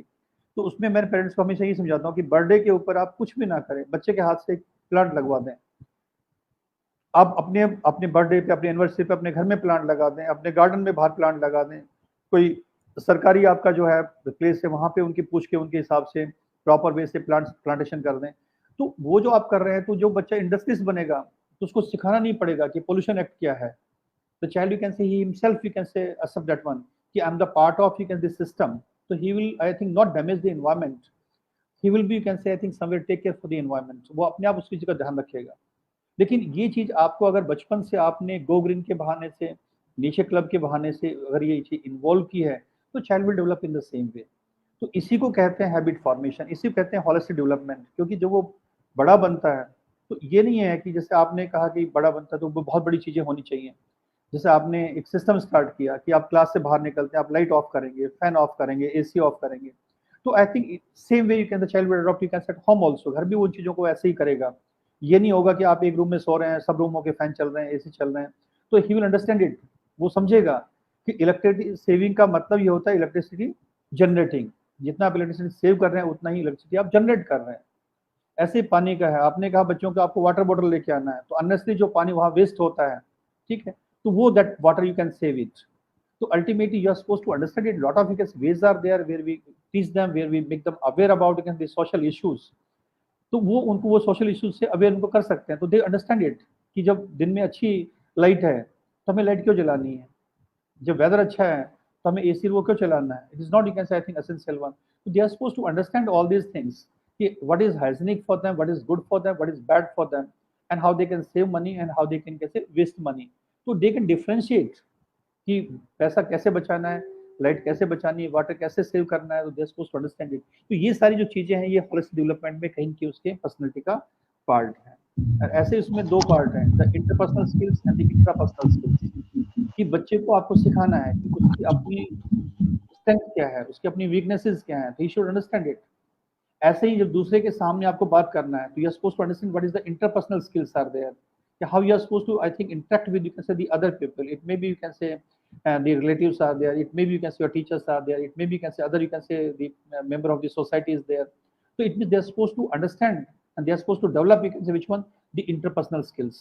तो ये जो चीजें हैं कहीं ना कहीं intrapersonal interpersonal, we have to understand it. तो एज ए पेरेंट जब इनको हम समझते हैं, एज ए टीचर हम इनको समझते हैं, and we develop the child, तो child, I think, he is, we prepare the child for the life is there, हम उनको जीवन के लिए कहीं ना कहीं प्यार करते हैं। इसलिए 3 शब्द मैं हमेशा कहता हूँ, संस्कार, संस्कृति और संसार। तो इन तीनों को आप जोड़ के फिर रखते हैं तो फिर सारा संसार आपका है। सर बहुत बड़ी अच्छी बात बताई है, और मुझे लगता है कि आपने ये, चूंकि एक समय का भी अपना रोल होता है, और ये तो पूरा एक तरीके से इसको लाइफ जीनी होती है इसके साथ में, जितनी बातें आपने बताई हैं, और उसके लिए बहुत लंबा टाइम देना होता है, और उसी उसी को मुझे लगता है एक्सप्लोर करना कहते हैं, कि एक्सप्लोर कर रहे हैं।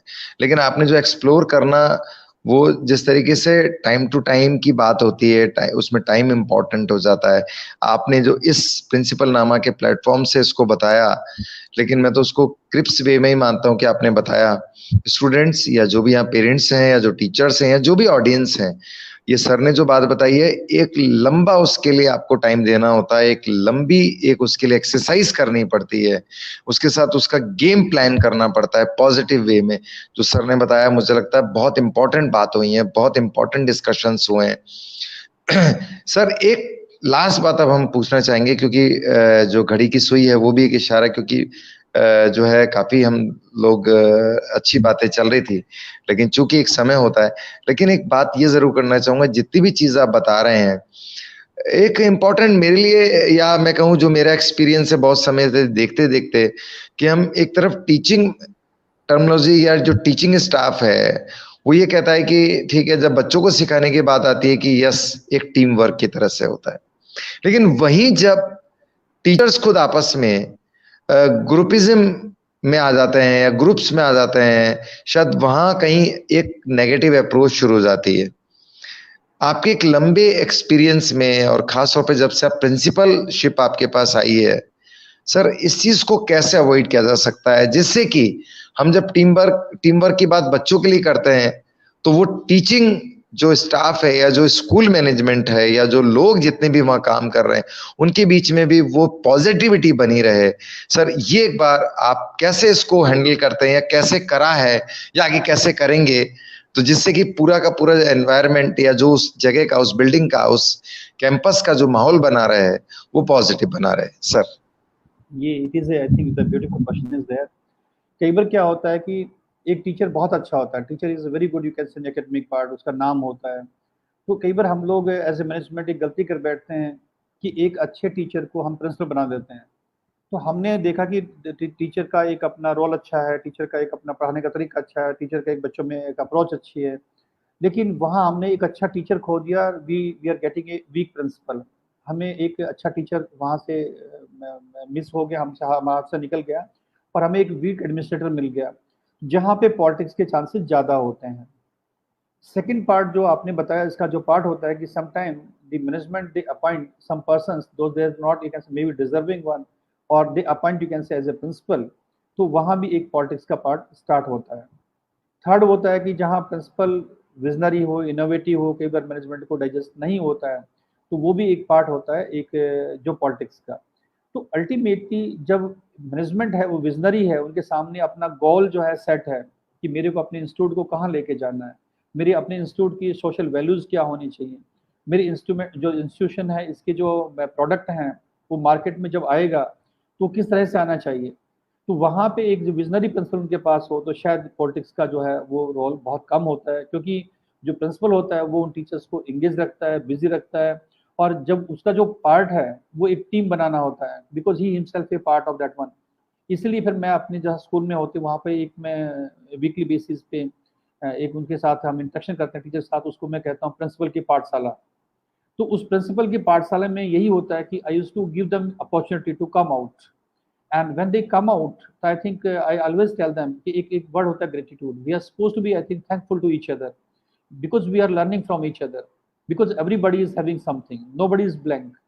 जब हर टीचर आके अपने आप को एक्सप्लेन करता है, अपने आप को एक्सप्रेस करता है, बाकी उसको अप्रिशिएट करते हैं, उनमें से कुछ चीज़ें अच्छी निकलती हैं, उसको हम कॉमन वो बना करके एजेंडा बना के we used to go for that. तो फिर वहाँ पे स्टाफ के अंदर पॉलिटिक्स की संभावनाएं नहीं रहती। लेकिन जब प्रिंसिपल की डिपेंडेंसी होती है, प्रिंसिपल किसी कुछ टीचरों पे डिपेंडेंट हो जाता है, तो वहाँ पे पॉलिटिक्स के चांसेस ज़्यादा होते हैं। तो being a principal you are supposed to be dependent but not, you can say, I think, paralyzed on, you can say that way कि they are supposed to be misuse you. तो इसलिए principal को office के अंदर ही नहीं रहना चाहिए, आपको ऑफिस के बाहर भी निकलना चाहिए। आपको पेरेंट्स के साथ फ्रीक्वेंट आपकी इंटरेक्शन भी होनी चाहिए, बिकॉज आपकी जो आंखें हैं वो पेरेंट्स हैं। एंड पेरेंट्स भी क्या होता है कि आपको हर पेरेंट को हर एंगल से देखना होता है। कुछ पेरेंट्स किसी टीचर के फेवर में होते हैं, कुछ वैसे होते हैं, लेकिन जब आप अल्टीमेटली निकाल के आते हैं तो हमेशा आपको लगता है कि जो टीचर है, द पेरेंट है, वो हमेशा अपने बच्चे के बेटरमेंट के लिए सोचता है। तो वो हमेशा फिर उस बात पे आता है कि what is good for you can the child is there. तो वहाँ पे जो आपको वो चीजें आती हैं, and I think you share you can say the staff in a different way without in the name of the parents, and I think you are supposed to implement. तो कुछ जो पॉलिटिक्स होती है वो भी खत्म हो जाती है। तो अल्टीमेटली जो आपने जो वर्ड यूज किया, जो पॉलिटिक्स, ये पॉलिटिक्स का मतलब सिर्फ यही होता है कि we are not in position to engage the staff in a proper way. कई बार जो प्रिंसिपल स्टाफ को प्रॉपर वे से एंगेज नहीं कर पाता है, and the principal is depend on the other staff to engage, तो I think they misuse the power of the principal. तो मेरा तो अपना 15 साल का एज ए प्रिंसिपल, 7-8 साल का एज ए कोऑर्डिनेटर, वो तो इस 31 साल में से ये मान लीजिए कि 22-23 साल मैं एज ए एडमिनिस्ट्रेशन में रहा हूँ। तो मेरा हमेशा ये होता है कि I have to involve myself, और जब आप खुद इन्वॉल्व होते हैं तो वहाँ पे इस पॉलिटिक्स के, इस तरह की नेगेटिविटी के चांसेस कम होते हैं। लेकिन आप चाहते हैं कि आपके बिहाफ पे कोई और काम कर ले, श्रेय आपको मिले, तो फिर आपको उसके लिए तैयार भी रहना है कि वो पॉलिटिक्स भी होनी है, उस पॉलिटिक्स का शिकार भी आपको होना है। तो ये कुछ चीज़ें ऐसे हैं जो आपने कहे, बहुत अच्छे, जो एक बहुत it is a relevant question is there. और कई बार क्या होता है कि बीइंग ए प्रिंसिपल हमारे लिए जो चैलेंज होता है कि we are supposed to get, you can say, the good teacher.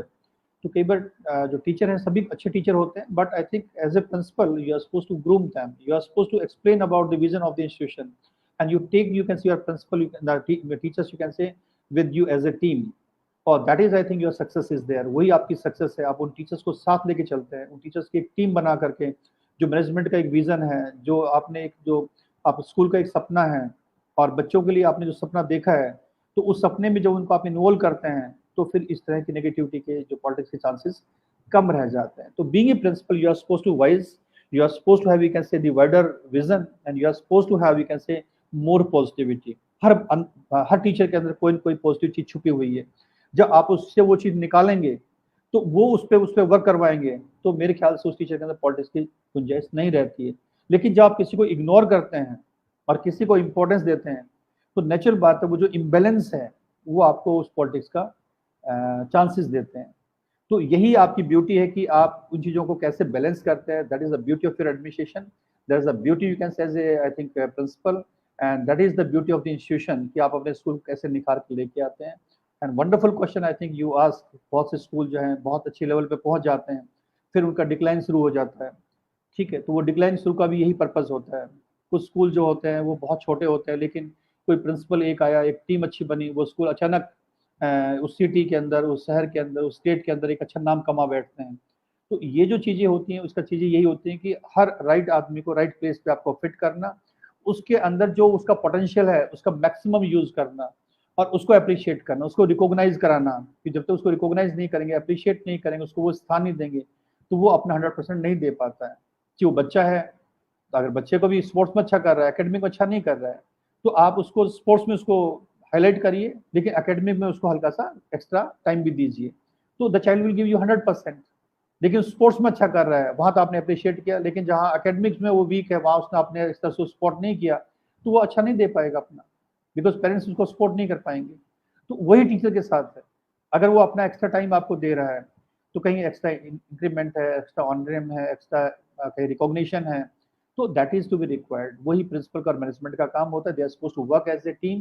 Principal management अगर दोनों एक हैं और वो उनका जो विजन है इंस्टीट्यूट का, उस विजन के साथ चलते हैं, तो mister Gagan, what I feel in the last 31 years की चांसेस पॉलिटिक्स के कम होते हैं, लेकिन अब वरना फिर चांसेस ज़्यादा होते हैं, क्योंकि हमने कहा कि oh he is a very good teacher, और बच्चों में उनका बड़ा नाम है, उनको प्रिंसिपल बना दीजिए, उनको एकेडमिक कोऑर्डिनेटर बना दीजिए, उनको इंचार्ज बना दीजिए। तो हम वो एक अच्छे टीचर को तो खो बैठते हैं, लेकिन वहाँ पे एक हम कमजोर कड़ी पकड़ बैठते हैं, क्योंकि वो डिपेंडेंट है, वो तो पढ़ाई में एक्सपर्ट था लेकिन एडमिनिस्ट्रेशन में नहीं था। अब उसको उस चीज़ को प्रूव करने के लिए किसी को पकड़ना पड़ेगा, he has to catch someone, तो वहीं से उसकी चीज़ें जो है नेगेटिव स्टार्ट होना शुरू हो जाती है। तो these are I think the basic things are there, I think I shared with you. बहुत इंपॉर्टेंट बात बताई सर, और बहुत आपने ऑनेस्टी से बताया, क्योंकि मैक्सिमम जगह इस चीज को कोई एक्सेप्ट नहीं कर सकता, ना मुझे लगता है कोई करेगा। लेकिन जिस तरह से आज आपने रियली बहुत ही इंपॉर्टेंट और बहुत ही क्लैरिटी के साथ आपने, बहुत ट्रांसपेरेंसी के साथ चीजें आपने, बहुत ऑनेस्टी के साथ चीजें जो बताई, मुझे लगता है वही असल है, क्योंकि हमारी भी ऑडियंस जो है वो असल को सुनना चाहेगी। शायद जो एक तरीके कहते हैं ना कि बहुत अगर आप सजा के चीजों को पेश कर देंगे, क्योंकि जब स्कूल और एकेडमिक्स की बात करें, शिक्षा के मंदिर की बात करें, तो नेचुरली हर कोई चाहेगा कि वो जो सच्चाई है वो चीज आनी चाहिए, और वो किस तरीके से क्रिएट या एक प्रैक्टिकल हो लाइफ में, क्योंकि स्कूल हमारे लिए बहुत इंपॉर्टेंट हो जाता है, बच्चे की पहली नींव होती है एजुकेशन की। तो मुझे लगता है वहीं से, क्योंकि बाकी पूरी लाइफ उस पर जो है वो डिपेंडेंट होती है। तो ये सर आज आपने बहुत बात इंपॉर्टेंट बताई, मुझे लगता है हमारी ऑडियंस को बहुत कुछ अच्छा लगा होगा, और मुझे लगता है शायद हमें आगे स्प्रेड करने से बड़ी बात है जो हमारी ऑडियंस देख रही है, वो शायद इन सब चीज, आपकी चीज को, आपके आज के लेसन को, इंपॉर्टेंट लेसन को वो आगे लेके जाएगी। तो मुझे लगता है अपने उन, जहां पे उनके बच्चे पढ़ रहे हैं या जो टीचर जहां जॉब कर रहे हैं, वो अगर उन जगहों पे लेके जाएंगे, तो आज का ये जो सेशन है हमारे लिए वो बहुत ही और महत्वपूर्ण हो जाएगा, बहुत ही पुख्ता हो जाएगा, बहुत ही स्ट्रांग हो जाएगा। तो सर आप इस सेशन में आए, आपने सबसे बड़ी बात है कि सर नेटवर्क लूज होने के बावजूद भी पेशेंस बना के रखा, पूरी एक तरीके से फोर्स के साथ आपने, पूरी स्ट्रॉन्ग पॉइंट के साथ में, पूरी एक शाइनिंग के साथ में आपने अपने सर इन सब सवालों को या इन चीजों को बताया, सबको हमको गाइड किया। सर बहुत बड़ी बात है, आपने अपना बहुत इंपॉर्टेंट टाइम हम सबके साथ शेयर किया, और हमें पूरा यकीन है कि नीमावत स्कूल जो है, जिस एम्स के साथ वो जयपुर लाया गया है और आपके प्रिंसिपलशिप में लाया गया है, वो जरूर कुछ अच्छा करेगा। मुझे लगता है बहुत सारे स्कूलों से वो शायद आगे जाके बहुत एक अलग काम करे, और वहां जिस तरह की जरूरत है एकेडमिक्स को लेके, ग्रूमिंग पर्सनालिटी को लेके, स्पोर्ट्स को लेके, या जो भी बच्चों के लिए रियल में आज के जमाने में जरूरत है, उससे वो सब सेटिस्फाइड होंगे, पेरेंट्स सेटिस्फाइड होंगे। इसके लिए हम सर ऊपर वाले से, गॉड से प्रेयर करते हैं, आपको गुड विश करते हैं, और अब हम सर आपको गुड नाइट भी करेंगे क्योंकि समय हो चुका है, और हम चाहेंगे कि हमारे जल्दी जो जितने भी ऑडियंस हैं वो डेफिनेटली वो आपके साथ डायरेक्टली भी जुड़े। इसके लिए सर हम जल्दी उनको प्लेटफॉर्म देंगे, तो ये एक सबसे इम्पोर्टेंट पार्ट रहेगा। थैंक यू सर ये इस चीज के लिए, और आपका सर लास्ट मैसेज जरूर हम जानना चाहेंगे सर, ऐसी कोई इंपॉर्टेंट बात जो हमारे ऑडियंस आपके लिए जानना चाहेगी sir, please sir.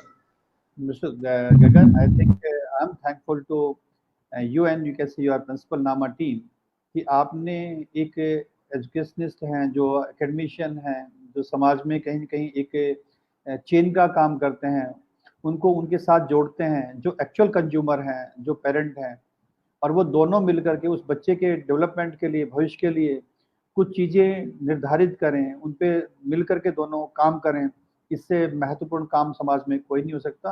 I think you are doing a beautiful job, you are doing a wonderful job to I think connect the principals, I think in this principal नामा, और वो जो एक उनका एक रोल है समाज के लिए, सोसाइटी के लिए, तो उसको उनको आप लेके आ रहे हैं कि वो अपनी सच्चाई के साथ, पवित्रता के साथ, अपनी ऑनेस्टी के साथ अपनी ड्यूटीज को निर्वहन कैसे करें।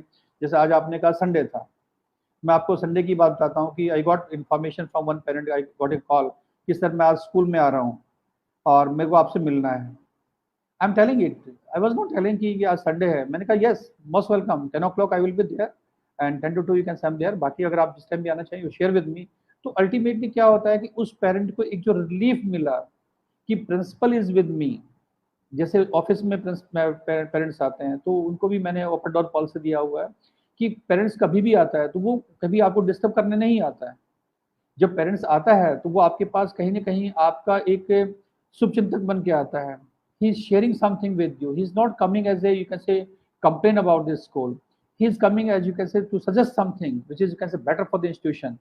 तो मैं आज यही कहना चाहता हूँ अपने प्रिंसिपल्स को भी, अपने उनको भी, कि कहीं ना कहीं आप पेरेंट्स को स्पेस दीजिए, अपने आप को एक रूम में बंद मत करिए, कहीं ना कहीं आप पेरेंट के साथ जुड़िए, क्योंकि जब तक आप पेरेंट के साथ नहीं जुड़ेंगे, आपका स्कूल का नाम हो सकता है, आपकी चीज़ें हो सकती हैं, लेकिन जब तक आप जो एक्चुअल जो कंज्यूमर है आपका, जो एक्चुअल जो आपका जो जिसको आप सर्विस प्रोवाइड कर रहे हैं, वो आपका है पेरेंट, और वो है उनके बच्चे के लिए। अगर उनको इतनी फ्रीडम नहीं है आपसे बात करने की, इतनी फ्रीडम नहीं है आपसे मिलने की, चाहे वो आप ये कोविड टाइम है, चाहे वो आपका वैसे रनिंग स्कूल टाइम है, तो आप ये कह सकें कि चलो भई बहुत बिज़ी हैं आप, तो वो कोई शायद मेरे ख्याल से बहुत आपकी बहुत बड़ी कोई अचीवमेंट नहीं है। क्योंकि जहाँ तक आप अपने पेरेंट के साथ जुड़ते हैं, जहाँ तक उनके साथ जुड़ते हैं, तो उनमें जो पॉज़िटिविटी आती है और वो जो अपने बच्चों के साथ रिलेशन बनाते हैं कि तो फिर आपको लगता है कि yes, this is your earning is there. तो ये मैं आपको जो कहना चाह रहा हूँ यही है कि सपोज़ आज को मैंने 20 साल पहले किसी बच्चे को पढ़ाया और आज वो बच्चा शायद उसकी मैरिज है, फिर मेरे को आई गॉट द इन्विटेशन कि आपको आना है। तो ये लगता है कि हाँ, हमने कुछ कमा। एक बच्चा सपोज़ मान लो लेफ्टिनेंट कर्नल है या आज वो कर्नल रैंक में भी आ गया है, वो कहीं आपको मिलता है, आपके पैर छूता है, तो शायद वो आपकी अचीवमेंट है। या आपको जो कहीं रिकॉग्नाइज़ करता है, आपका बच्चा कोई आईएएस है, जैसे जयपुर में भी बहुत बच्चे हुए हैं जो मेरे पढ़ाए हुए हैं, जो आईएएस भी हैं, रजिस्टर भी हैं, वो भी। तो तरीका क्या होता है कि वो बच्चे जो आपको याद करते हैं, आपको रिकॉग्नाइज़ करते हैं, तो वही आपकी अचीवमेंट है। तो मैं तो सब प्रिंसिपल से यही कहना चाहता हूँ कि आपको स्कूल को आप स्कूल की बैकबोन हैं और आपको इन सब जो आप स्टेक होल्डर्स हैं, आपका उनको साथ लेके चलना है। और पेरेंट्स कभी भी आपका जो है वो सेकंड पार्टी नहीं है। पेरेंट्स कहीं ना कहीं आपका स्टेक होल्डर है, आपका साथी है, तो उसको आप एज ए साथी लेके चलेंगे तो उसके बच्चे में चेंजेस ज़्यादा जल्दी आएंगे, अच्छे चेंजेस आएंगे, पॉजिटिव चेंजेस आएंगे, and the child will be asset for your institution. और parents they will speak on behalf of you, वो आपके बिहाफ पे बोलेंगे your school is good, you are good, everything is perfectly fine. तो मेरा तो आज का संदेश मैसेज यही है कि आप अपने स्कूल को होर्डिंग के माध्यम से या फेसबुक के माध्यम से ना करके आपके जो पेरेंट हैं, आपके जो बच्चे हैं, they are supposed to speak on behalf of your institution. That is I think the mouth publicity, that is the best publicity is there. In place of that one कि आप नंबर में ज़्यादा हैं, in place of that one कि आपका एक कोई existence लंबा है, that is a different one. And thank you, Mr. Gagan and Principal Nama. Really, I'm telling you, I salute you for the work you're doing. And I think in Jaipur, you started this new chapter. That is, I think, the wonderful, I think, the work you're doing. Wonderful. I think keep it up. And I think you're serving the society in that way. And with your long experience, you're going with that. That is, I think, the beauty of, you can say, I think, Mr. Gagan is there. He's very positive, he's smiling face. And ये आपके theatre का कमाल है। और that's why no stress, no tension, वही चीज़ मैं बच्चों के चेहरे पे देखना चाहता हूँ। That's why I am telling the theatre is very important. इसलिए मैं थिएटर कहता हूँ, theatre is very important. Thank you sir, thank you. आप इस प्लेटफॉर्म पे सर हमारे एक छोटे से रिक्वेस्ट पर आए, मुझे बहुत अच्छा लगा। और रियली आज आपने बहुत पॉजिटिविटी के साथ जितना भी चीजों को स्प्रेड किया, जितने भी चीजों को बताया, हम सब के लिए, हमारी इस ऑडियंस के लिए, हमारे आज के पेरेंट्स या स्टूडेंट्स के लिए बहुत ही यूजफुल होगा। डेफिनेटली सब फॉलो करेंगे। थैंक यू सर, आप आए। एक बार फिर से सर हम आपका थैंक यू बोलते हैं और गुड नाइट सर। और ऑडियंस हमारे साथ कमलेश भी, लेकिन किसी वजह से वो अभी कनेक्ट नहीं हो पाए हैं। जो हमारी टेक्निकल टीम है, जो आप ई पोस्टर देखते हैं, वो उन्हीं का, हमारे क्यूरियो के स्टूडेंट हैं वो। तो कमलेश, वेल डन बेटा। और फिर से हम अगले संडे आपके सामने इसी तरह की एक शख्सियत को लेके आएंगे प्रिंसिपल नामा में। आप जुड़े रहिए और जल्दी से आप बेसब्री से इंतजार जो करेंगे उस दिन 4 बजे का, तो हम नेक्स्ट संडे मिलते हैं 4 बजे इस प्रिंसिपल नामा पे। तब तक बने रहिए और प्रिंसिपल नामा के हमारे जो ये लिंक है उसको आप क्लिक करिए, शेयर करिए, लाइक करिए। थैंक यू, गुड नाइट, शब खैर।